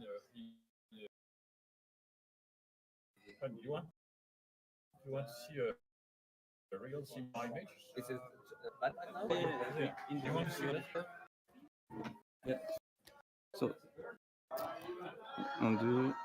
Est-ce qu'on m'entend là? Oui, je pense qu'on m'entend. Guys, I'm back with you. We are trying to just check the 3 overall guys for the scoring. Tim, if you are ready in the next few minutes, you can prepare the highlights of the day of the real Sailplane Grand Prix, and then we will try to launch the stuff for the prize giving ceremony, okay? Sorry for the back connection at the end. We've had quite some issues. We're at the restaurant with Wi-Fi, which is not working really properly. But yeah, we're trying to do our best. Thanks. I have the file from Vitold here that I will check. And we still need the file from Donna Pierluigi as well for the podium. And he's at least 15 minutes late. Yeah, because of the issue he's had with his computer.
For yesterday, what makes you push so much? When you were a bit below the others and you start to push. Yeah, actually we were a gaggle of maybe 6-7 gliders, and so what I could see is that there was a nice cloud street developing to the more or less final turn point. And so, yeah, we climbed to a reasonable height. I already thought, okay, can I go a bit earlier? But then I stayed with the gaggle. But then I flew to trying to catch a good thermal very fast to this cloud street, and I recognized it's working pretty well, very active. And then I just continued straight because I was almost on final glide, and so it increased, so I could keep the speed. Did you know how many gliders you had in front of you or higher? I knew that there were 3 gliders like Sebastian, Thilo, and Marius. Yeah. And yes, I know, but so Sebastian was well ahead, and I saw him then 300 meters on top of me. So that race was gone, but for the others gliders it was a very good final glide. Excellent. It was really, really entertaining for us. Yes, for me too, because the cloud street was working really nicely. And for tomorrow, if the competition was stopping today, would you be happy with your results? I mean, the first 3 days were great. Also, yesterday was great, and so the race is completely open. So I still want to win, of course, and there are all chances there. Tomorrow it's about being Sebastian first or me first. So it's a very exciting race tomorrow. Yes, you just need to be one place ahead of him. Yes. So we wish you all the best, and Thank we you will much. follow the race for the first place with a lot of attention. Thank you, Mario. Thank you.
We are still solving the scoring, and we will start the prize giving in a few minutes. So please stay tuned until the end.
I'm ready. Ready. Yeah, we are back here for the interviews. We are with the winner of the day today. Ben, congratulations. Winning today means only one thing. You won the first virtual Sailplane Grand Prix. Congratulations, amazing. No way, that that can't be real, you know. I after yesterday and the day before, it was like, okay, I'm out. Let's fly this final day. Let's put everything in, and that yeah, can't be real out today. I put Yeah. everything I could, so I knew it. I need a win to have any chance, you know, and that it leads to this final decision or something. That's so great. Yeah, when we were watching the beginning of the race, you were a little bit behind. Huron and Vitor, they were like, "Oh, it's going to be really difficult now for Ben because he needs to win. He's on the third place. He's made an amazing SGP so far, and I think he's going to have maybe some regrets if he cannot win this one." And after Saint-Genis, we're like, I wouldn't have gone for this option and so on. And then they make big mistake after Col de Cabre. They went to Durbona instead of going to Apôtre and then trying to find some good lift before joining Puig de Bure or going to the east. So yeah, amazing job. Then just tell us more about the flight of tonight, really. Yeah, as you already said, it felt. Oh, I'm a little bit speechless tonight. I'm sorry. Yeah, I think your friends have been watching the race as Yeah, well, for there sure. was a lot of public viewing going on in Germany. Greetings to all of them. Thank you for Yeah. supporting today. But yeah, back to the race. It started quite okay. I got a good decision to go to Coupe with the others and was able to follow. And then I thought, okay, let's stick to the line. I want to get to the west.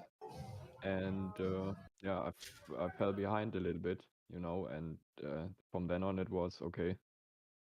Let's continue with the plan I did before. Let's try to keep high from with the tailwind. Let's catch good thermals there and get high to I forgot the name, but it was important today to get high to the Dom Luis, and that was where the Yeah. race have been decided at the end. I got the thermal there, and even the thermal at Blayol, it was an Yep. amazing thermal. It was about 5 meters at it Yeah, should be in front. Yeah, And we could see that it was amazing. yeah, from then on, it dried out a bit. It was hard to catch thermals over the flatland, over the plateaus, and I thought, okay, it's going to be very close for the final glide, a very low energy final glide. I thought at the beginning, okay, we can do it with this wind. There's a little bit of ridge lift, and we can start a little bit lower. So I started a bit lower, but it was really, really close at the end. I was like 130 at 600 meters, and I thought, oh, it's going to be a long final glide, but the others were at the same altitude behind, and I managed to keep in front, and that took me the win today. Yeah. And at least the overall win, which you announced now. Yeah. Well, Really. we've at the podium of the real SGP coming in to comment. We've had Sebastian Cava, Max Seyss, and Mario Kisling was there as well. He's been following the end of the race, Mario, and he was really, really happy to have a German guy in front of him. And we told him, you know, if he wins the race, there's lots of chance that he's going to win the competition as well. And he's made a great virtual SGP so far, this guy. And yeah, we were like, but now we need to check if Vitold arrives on the podium today, because if he's on the podium, then it's not enough for you, Ben.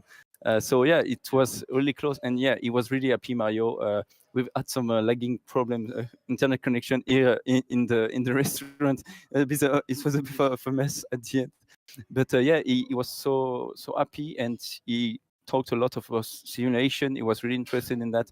He went then to try the simulator and the landscape of Saint-Auban just after the race. So yeah, he was absolutely amazed by what was going on right here, and he was for sure more than happy to see a German guy winning the race. So yeah, congrats again, Ben. I'm just gonna let you say one more thing before we go to the prize giving ceremony, and then I'll catch you again later after the prize giving with Arne and with Vitold.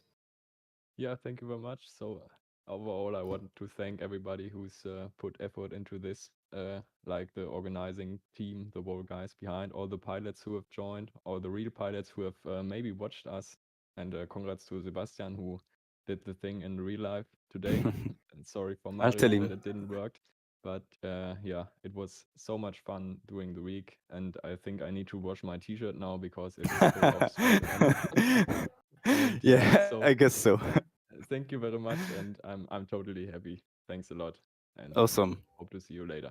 Yeah, I'll see you in the after prize giving. So in 30 minutes or so. You'll be the last one after the other guys. Okay. Oh no, I want to go partying on the Keats now. It's Oh yeah, but yeah, it's okay, yeah. man. It's true. It's true. Yeah, if you want, I'm gonna take you first, and then the guys in the order of the podium. We'll do that. Fine. It's fine.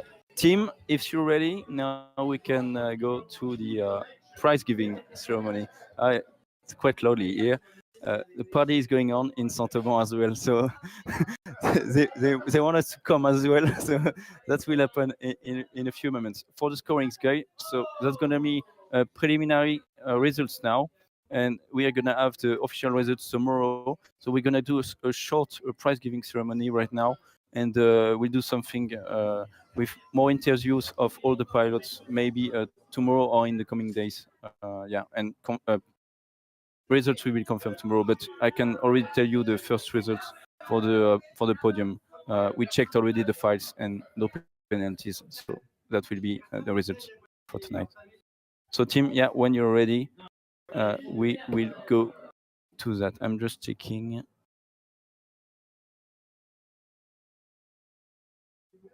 Yeah. Just wait a second. It's good to me, team. You may go for the prize giving ceremony now.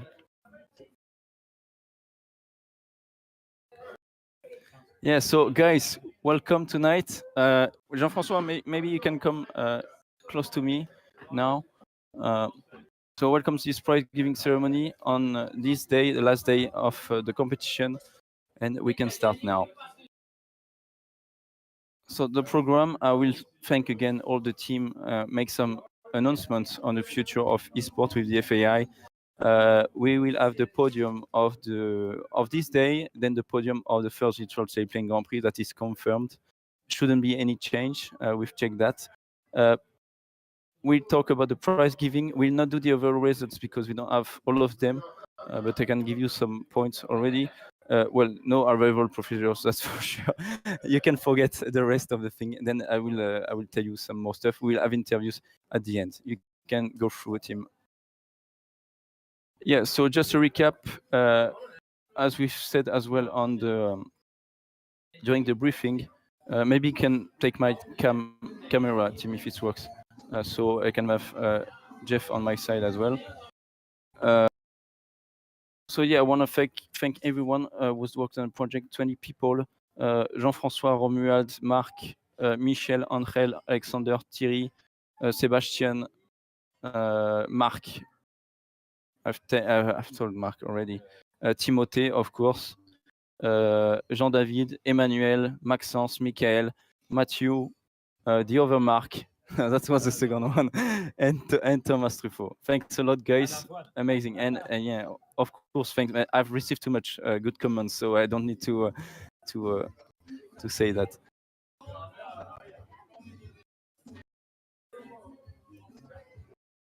Yeah, so some announcements for you guys. So in 2022, so that's next year, there will be 9 qualifying Sailplane Grand Prix all over the world. It will for sure be at least an open competition like we've done for the virtual SGP, because we still aim to create a virtual ranking list. So the two first official competitions that will be on this virtual ranking list are the qualifying in Varese that happened in May, and then this one, the world. There will be coefficients for those gliding competition. The second virtual Sailplane Grand Prix should take place probably in 2023 during the 11th FAI SGP final, unless we decide to do one next year while there is no final. But I don't think this will happen next year. So maybe Ben, you will be the world champion for 2 years. So yeah, 9 esport competition organized by the FAI SGP, so that's worldwide. Then I don't know what the FFVP will do. Probably will still continue FFVP Sports Series, but anyway, for the world competitions, there will be 9 esport competitions next year throughout the years. In Russia, that's for sure. In Usman, we'll have to check for all the sceneries. I already know where the final will be in 2023, but I cannot tell you that for sure. It will be really nice, I can tell you as well. The aim of the project here that we are doing is to develop gliding worldwide, to train new pilots, and to have really a big community around Condor and around Sailplane Grand Prix races. As you know, Chris and the Condor team has announced Condor 3 coming up in the next few months, I guess. And I believe really that will be a game changer for the esport branch. When Sebastian Kawa was commenting, he said, yeah, the problem with the virtual is that weather is too homogeneous, and we need to have big changes in weather and to be able to train on how we can anticipate the weather. And I think that's what's going to happen with Condor 3, and the pilots that not yet convinced with esports will really, I think, change their mind after Condor 3 is released in the esport. And basically in the coming years, I think we'll make our race much more realistic with this, and it will develop and grow a lot. So yeah, thanks a lot, guys, for following this project. It's just the beginning, and hopefully we'll do something amazing with it. That's the podium of the day. Guys, I'll give you the speeds, okay? So what we have for today is, of course, the win of Bentfest. So that's 11 points for Bentfest. Timing of Donapier. No, but so Donapier should be at 141, basically, but we'll see tomorrow. Just wait, guys, I give you this. So yeah, so that's Bentfest with 146.3 kilometers per hour. Then second, Arne Martin Guttler scoring 8 points at 145.4 kilometers per hour. Pilot from Finland. Well done, Mikko. Third podium, I think, this week for you. 145.3 kilometers per hour. Then we have Witold Rozak on the 4th place. Tim Kuipers on the 5th place. Christian Schöver, that's well done, Christian, from Chile, 141.4 kph. Tim Madsen scoring some good points on the 7th position. Gorka Edwayen, Ali Koroglu on the 10th position. And then we'll have to check all the scoring tomorrow.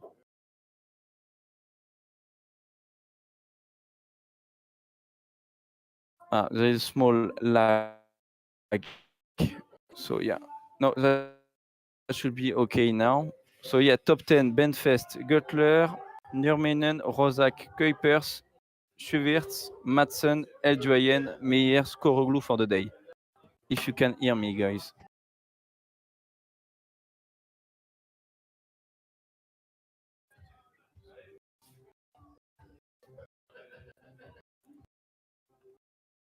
Now we have some lag. Qu'est-ce que t'as? Ah.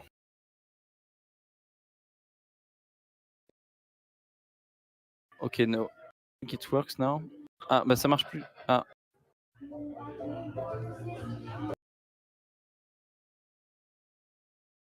Okay, can you hear me, Tim?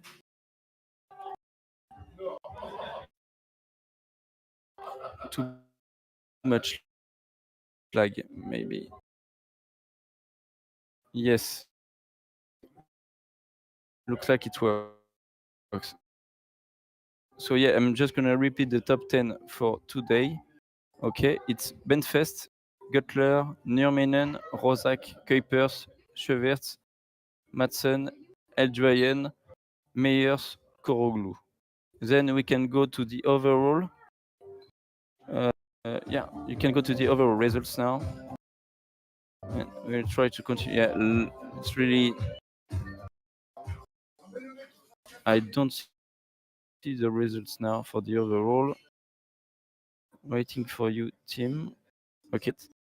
So it's Ben for the win with 49 points. Witold with 48 points. Witold Rozak from Poland, very consistent flying as well. Well done. And Arne Martin Guttler from Norway should complete the podium. Well done. Thanks a lot for your streams as well, Arne. 43 points, followed by Jeroen Jenen from Belgium, 41. Then I cannot give you all the total scores. Unfortunately, we'll check tomorrow.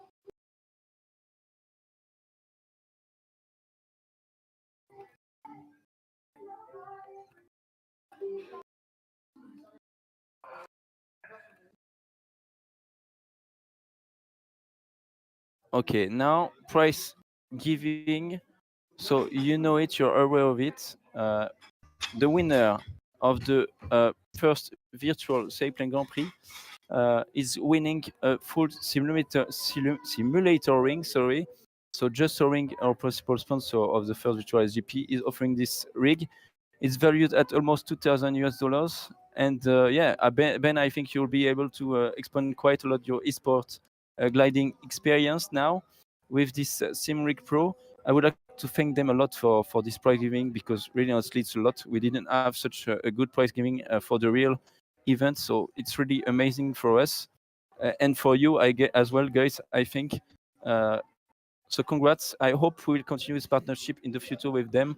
I wish them really a lot of success in their plans, because it's really looks like for only $2,000 a really good simulator. We have more or less the same sim here in Saint-Auban, but it costs 10,000 euros. So just to give you an image of what it is, really, I think it's really nice. Ben will talk about that later, but I think you will enjoy it quite a lot. So thanks a lot to Just Soaring for offering this. You need to go to justsoaring.com to have more info about it. Really, it's amazing. And I think that Ben will make some videos with it and will show you what it is and how it looks like. And yeah, I cannot wait to see it. I'll probably come in Hamburg to see it as well. So yeah, just thanks a lot to them, and congrats, Ben, for this win. Then the prize giving. So Condor team, they announced Condor 3, so that's already a big gift for everyone, honestly. But they're offering additional gliders for you guys for the top 10 of the official and open events. So that will be confirmed tomorrow evening. We will win this, and we will contact you. Same for the guys of the open event. We will contact you as well. So Podium.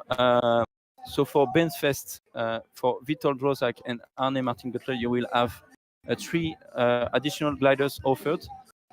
Those gliders, they will work otherwise for Condor 3. Not only for Condor 2, they will stay in Condor 3 with improved physics and dynamics. The 4th and 5th place will win 2 gliders, and 6th from 10th position will win 1 glider. So that's both for official and open event. So thanks a lot for the Condor team for offering this a lot. It's really nice from them. We have amazing conversation with them to be able to create a better game and to expand gliding worldwide with them. So that's really appreciated from all sides as well. So and I think, yeah, we've had really nice comment from them as well. They really enjoyed seeing this first esports competition approved by the FAI on their game. That's for sure. So I think, yeah, we'll continue for a long time with them. They developed the game really nicely for us. So yeah, thanks to them. Please, guys, if you haven't done it yet, subscribe to the FAI SGP channel. Same for FFVP. We are on Facebook, Instagram, YouTube, Twitch, Twitter. So you don't miss the 9 qualifying SGPs for next year. So you get ready to race. We'll probably use a Condor Club as well. And I want to thank Thierry Baudin as well from Condor Club, who's made an amazing job to make that work for us and to be able to create a virtual ranking later on. And we will go next to the interviews. So if Arne Martin Guttler from Norway, if you're ready, then we can start the interview. Thanks a lot, guys, for all of this, for all the job you've done, and for being such professional guys throughout the weeks. So thanks. and thanks to the 20 guys who've worked on the project as well.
Cool. Yeah, Jean-François, you can get closer to me. So yeah, for the guys who don't know Jean-François Gombeau, right here next to me, he was the second competition director, and he was with all the pilots tonight and during the week, throughout the week, on the frequency to do the announcement. Witold, good evening. Well, congrats for the podium on this first virtual SGP. I think that was quite tough to do that. I think you would have preferred, of course, to finish first because you were the leader before the beginning of the race. But I think you've made an absolute amazing job over this week. So what can you tell us about all of this? Well, first of all, I want to congratulate Ben. He's done an amazing job today. He had to win the race, to win the competition, and he managed to do that. So excellent job, Ben. Well done. Congratulations. You fully deserve to win this competition. So that's the first thing. Well, secondly, I want to thank you guys for organizing such an amazing event.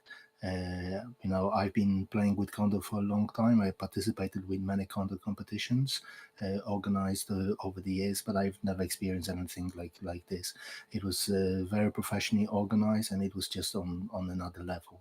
So I really, I really hope that the e-sport of flying online Condor simulations will grow, that we will have more and more competitions, that gliding will become more popular because of that, and I think that you've done an amazing job. Well, thirdly, I want to thank all my Polish friends who supported me throughout this competition. I've got a large group from Condor Team Poland who watched the streams, who were encouraging me every day. So big thanks to all of them.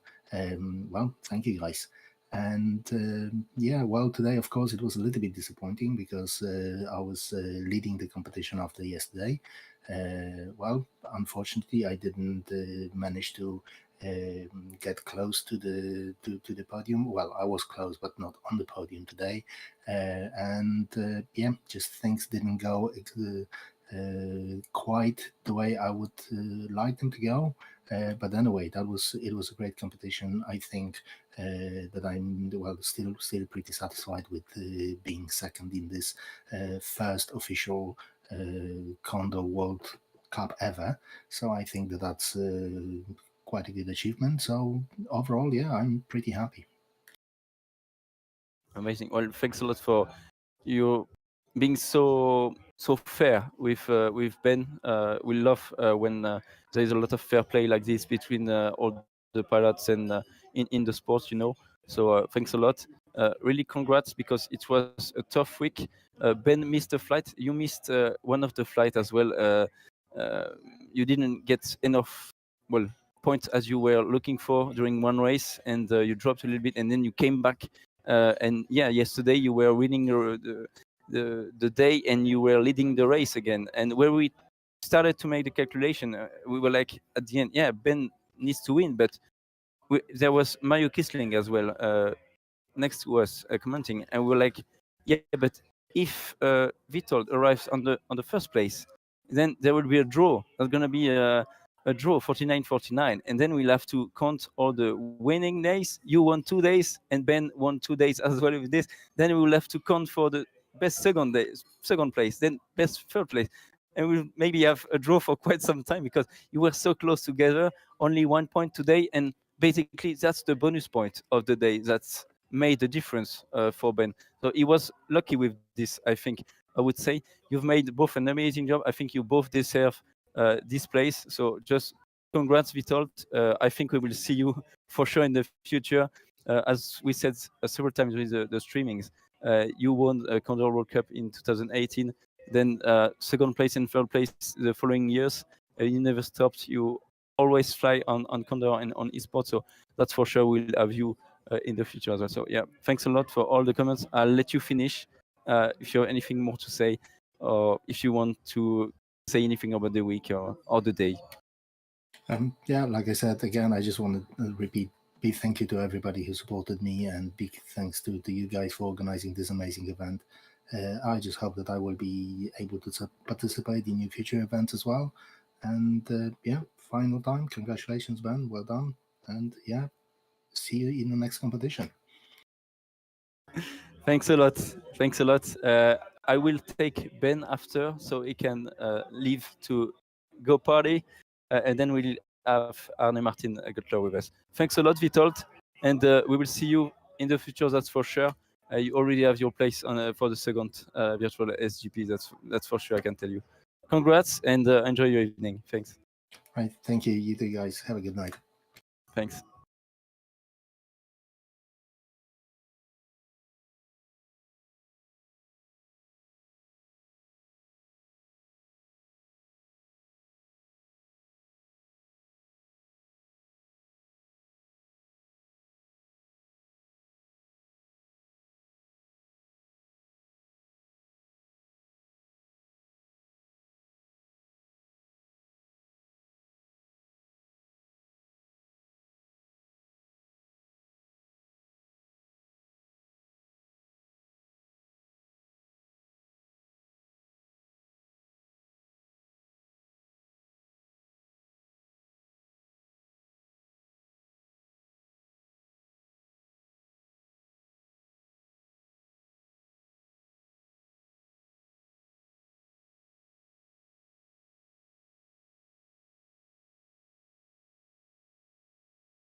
Je suis bon. T'envoies quand tu peux. Attends, je rezoome un peu. Yeah. Super. Ben, Yeah. again, again we are here. Well, now I can tell you again, really congratulations for winning this first ever esport event organized by the FAI right here. Yeah, the first virtual SGP with nice polos, yes, nice shirts that all of you wore during this competition. So yeah, just thanks a lot. We've had really amazing comment from everyone, the real pilots and from the organization and top top directors of the FA and so on. So they're just really pleased with what happened. Ben, I don't know what to tell you more. Like it was absolutely amazing to follow this week with you, with the battle with Vitol, with Jeroen, with Donna Pierre, with Arne as well. It was really amazing for us to follow. Really nice comments. We had some guests every evening, and yeah, everyone really enjoyed. Thilo Orligaus as well really enjoyed. Maybe I'm gonna try to get his contact with you, and when you start flying really properly in real life again, he'll show you his Ventus 3 for sure. I'll tell him that the German guy won, and for sure he will tell me to give you his your contact. So I hope he will bring you to Vaser Cooper anywhere, and you can do something. Yeah, thank you very much, Antoine. That make me another extra with the sim. So yeah, let's just talk about the sim rig pro offered by Just Throwing. What are you gonna do with it? Will you do a video to show to the other guys what it is, how it works, or Yeah, what? definitely I will. I think I will post a lot of pictures or something. I don't know. There's just one problem. I moved to Mainz within the next within the next month. So Yeah. it will be traveling through Germany with me. And but it's fine. I'm totally thank you for that. And thanks again to Vitold for his congratulations. It was a tough race to the end. And I think we can talk about the whole week tomorrow in the recap day or something.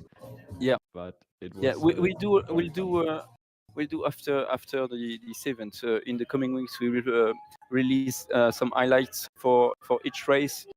So that's gonna be really fun to do and to watch afterwards.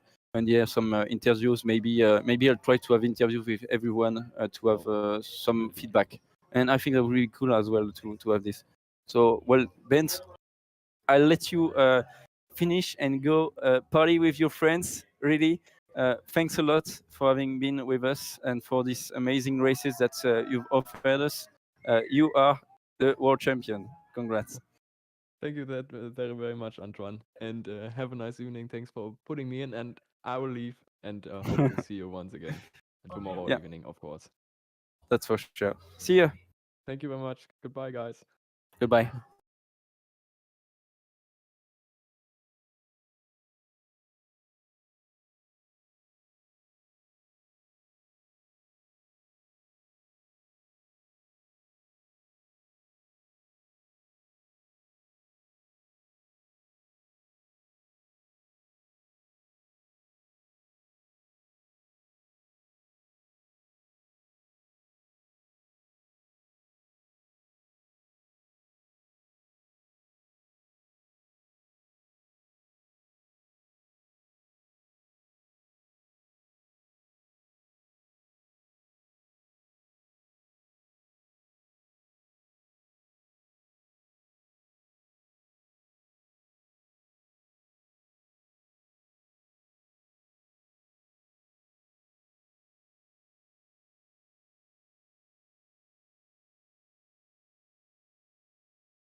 Hello, good evening. So yeah, we are with Jeroen Jenen, who apparently is finally on the podium overall. Had some problem with scoring, but apparently he's leading before Arne Martin and Donna Pierluigi probably. So congrats, Jeroen, for this podium. Yeah, it was either you or Vitold or Benfest for the win today. We've seen you leading quite some time during the race, especially going to Cabre. Then yeah, you will need to tell us more about your flight. But yeah, first of all, congratulations because you're on the podium of this first ever esport event organized by the FAI on Condor. Yeah. Yeah, thank you for the congratulations. I want to congratulate Ben and Witold as well. They flew quite well. We were in the lead, Tim and I, for a while in the beginning, until the second turn point, I guess. And then we made a small mistake going to the right. There was a cloud, but it didn't work. We tried to go to pick the Buur afterwards, but we couldn't get the proper altitude to say. And then on the right hand side, we saw the other guys going low to the ridges and catch the thermal at the end of the ridge, which we couldn't reach anymore. And we tried to fly on and catch the good thermal afterwards, 3 meters, so we could get back with the pack at least at the end of the tail of the gliders. And then I tried to make a big risk because I knew I needed to have a win or even do better than Witold to be first, or better than second because of Ben. And I made a lot of long glide to reach the turn point and afterwards to get a climb to have the tailwind. And I hoped that it was a good thermal, but I couldn't reach any because no cloud appeared apparently. Yeah, well, I think you've made really a great Sailplane Grand Prix throughout the week. Really, the mistake of the day. You said it. You had to win the day basically to be able to win competition, just like Ben has done now. Maybe the biggest mistake from tonight was going to Durbona instead of going to Les Apôtres after Côte de Capre. Then it was difficult to catch up the guys because they had really a strong thermal, and you didn't really have luck. At Durbona, no luck. Then you tried to escape with Team Kuipers as well, and still no luck to pick the beer. It was really tough. Could see that on the streaming really, and I was hoping in my head for for a Belgian win because you know I live in Belgium and I was like might be fun and maybe I will have the opportunity to see the Just Ring Simulator as well. So I was like maybe that's fun if it's in Belgium. Well, anyway, congrats Jeroen. I think I will see you soon anyway. I will give you one more word tonight. Yeah, I want to thank everyone who followed the races, especially you guys for having us, for organizing it, and I'm looking forward for the next competitions. I think it's a great thing for Condor to do it, and also for the real events because I assume that a lot of young guys try to start with Condor just as I did in 2000. I think it was 5 when I was only 12 years old, and I think there will be some future gliding champions coming up because of Condor. So and also again thank you for you guys for organizing it, and congratulations to Witold and especially to Ben for winning the competition. It was tough competing them because they fly very consistent and very good as well. So congratulations. Well, thanks a lot for your fair play, and your comments to the team. Like everyone involved, they had really cool messages from really everyone here, and received mail and so on. So it's really great to hear. Thanks a lot. I think I will see you maybe soon. Thanks to the Condor team as well, as you said. They are really nice guys and they are trying to make things work properly, and we can ask them stuff and they do it when we are. So it's really nice. I hope it will continue to grow. Just like you, I started playing first on simulators. That's what I like this project because I think that it can bring something really to the airmanship of the pilots, and as well to the community and to attract more people. Yeah, and a lot of French guys as well started flying on Condor before flying in real life. So just like you, indeed, and I think it brings a lot to our sport. Thanks, Jeroen, and I'll see you soon. Congrats for the podium. Yeah, bye-bye. Thank you. Bye.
And then we will finish. Wow, it's really a lot of music in Saint-Ouen. Welcome tonight, Arne Martin from Norway. Yes, sorry, we thought we had some scoring issues. We thought we won the podium overall, but you still made it to the 4th or 5th position, I think. Yeah, We'll I have to think check tomorrow, but I think it's around that. So really a very consistent race and competition from you. Can you tell us more about the second place today, and then maybe about the competition overall? Yeah, today finally I didn't make any huge mistakes, I think. So I managed to have a good race and get to second place. It was quite enough to beat Ben, but second is as good as it gets for me this contest. Yeah, I've and been what was the key point today, you think, in this race for you? well, basically I was just not making mistakes. I was keeping up with the leader group the entire time, and then towards the end when we going for Domius, and then we went for Playo, and we got a really good thermal there, and that was what got us the lead in that group I was in at that point.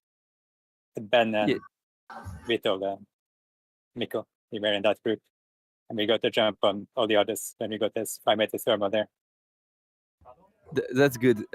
Yeah, there's just one thing that I really liked about you during this competition. Well, two things. First thing is you're doing live streaming, and we can take that it, and it's Yeah. really good because it's stabilized and it's virtual reality, and we can see really where you're looking at, and we can see that you're doing just like in real life, always checking for safety, and so that's really awesome. First of all, so thanks a lot for this. But secondly, you are, I think, the pilot who's you like to fly high, I would say, and you take much less risk than the others. Josh, for example, from the US, that we like a lot, is pushing and is offering a lot of entertainment for us. I know this but I'm not sure that it's the best way to win an overall contest. A daily win, yes, but not maybe the overall. And I think that your type of flying is really, really nice. And if you do that in real life as well, indeed, you can win a lot of competition like you have done already. So just congrats for this, because I think it was the closest that we have seen from the real races were your races. So just thanks a lot for that. Yeah, it's been my strategy all the time that I'm quite conservative. In this contest, I've scored points every day. I haven't been winning much, but at least I scored points every time. It's quite consistent, but it's not so many day wins with this more careful strategy. Yeah, indeed, you're right. Well, thanks for this. Thanks for the 2 interviews that you made with us. Really consistent performance indeed from you. So congratulations again. And I think we will see you as well in the future for the next eSport competition. So thanks a lot. So. Thank you. I Thanks for think the contest. Thanks a lot. I think we'll conclude together this live tonight. So thanks a lot, guys, for following this. We'll post, as we said, some highlights of the race in the coming weeks. Some more interviews, maybe with all the pilots, if they are available and if they want to do it. So thanks a lot to all of you for the entertainment and for this first virtual SGP. I wish you a very good evening, and the team as well. I wish you a very good evening. You will be able to see the results tomorrow, unofficial at 10 UTC and official probably at 18 UTC. So just like yesterday. Thanks a lot, Arne Martin, and we can finish now. I'll let you give the final word. Well, thanks to organizers and all the contestants too for this amazing contest. It's been so much fun. Thanks a lot. Bye-bye, guys.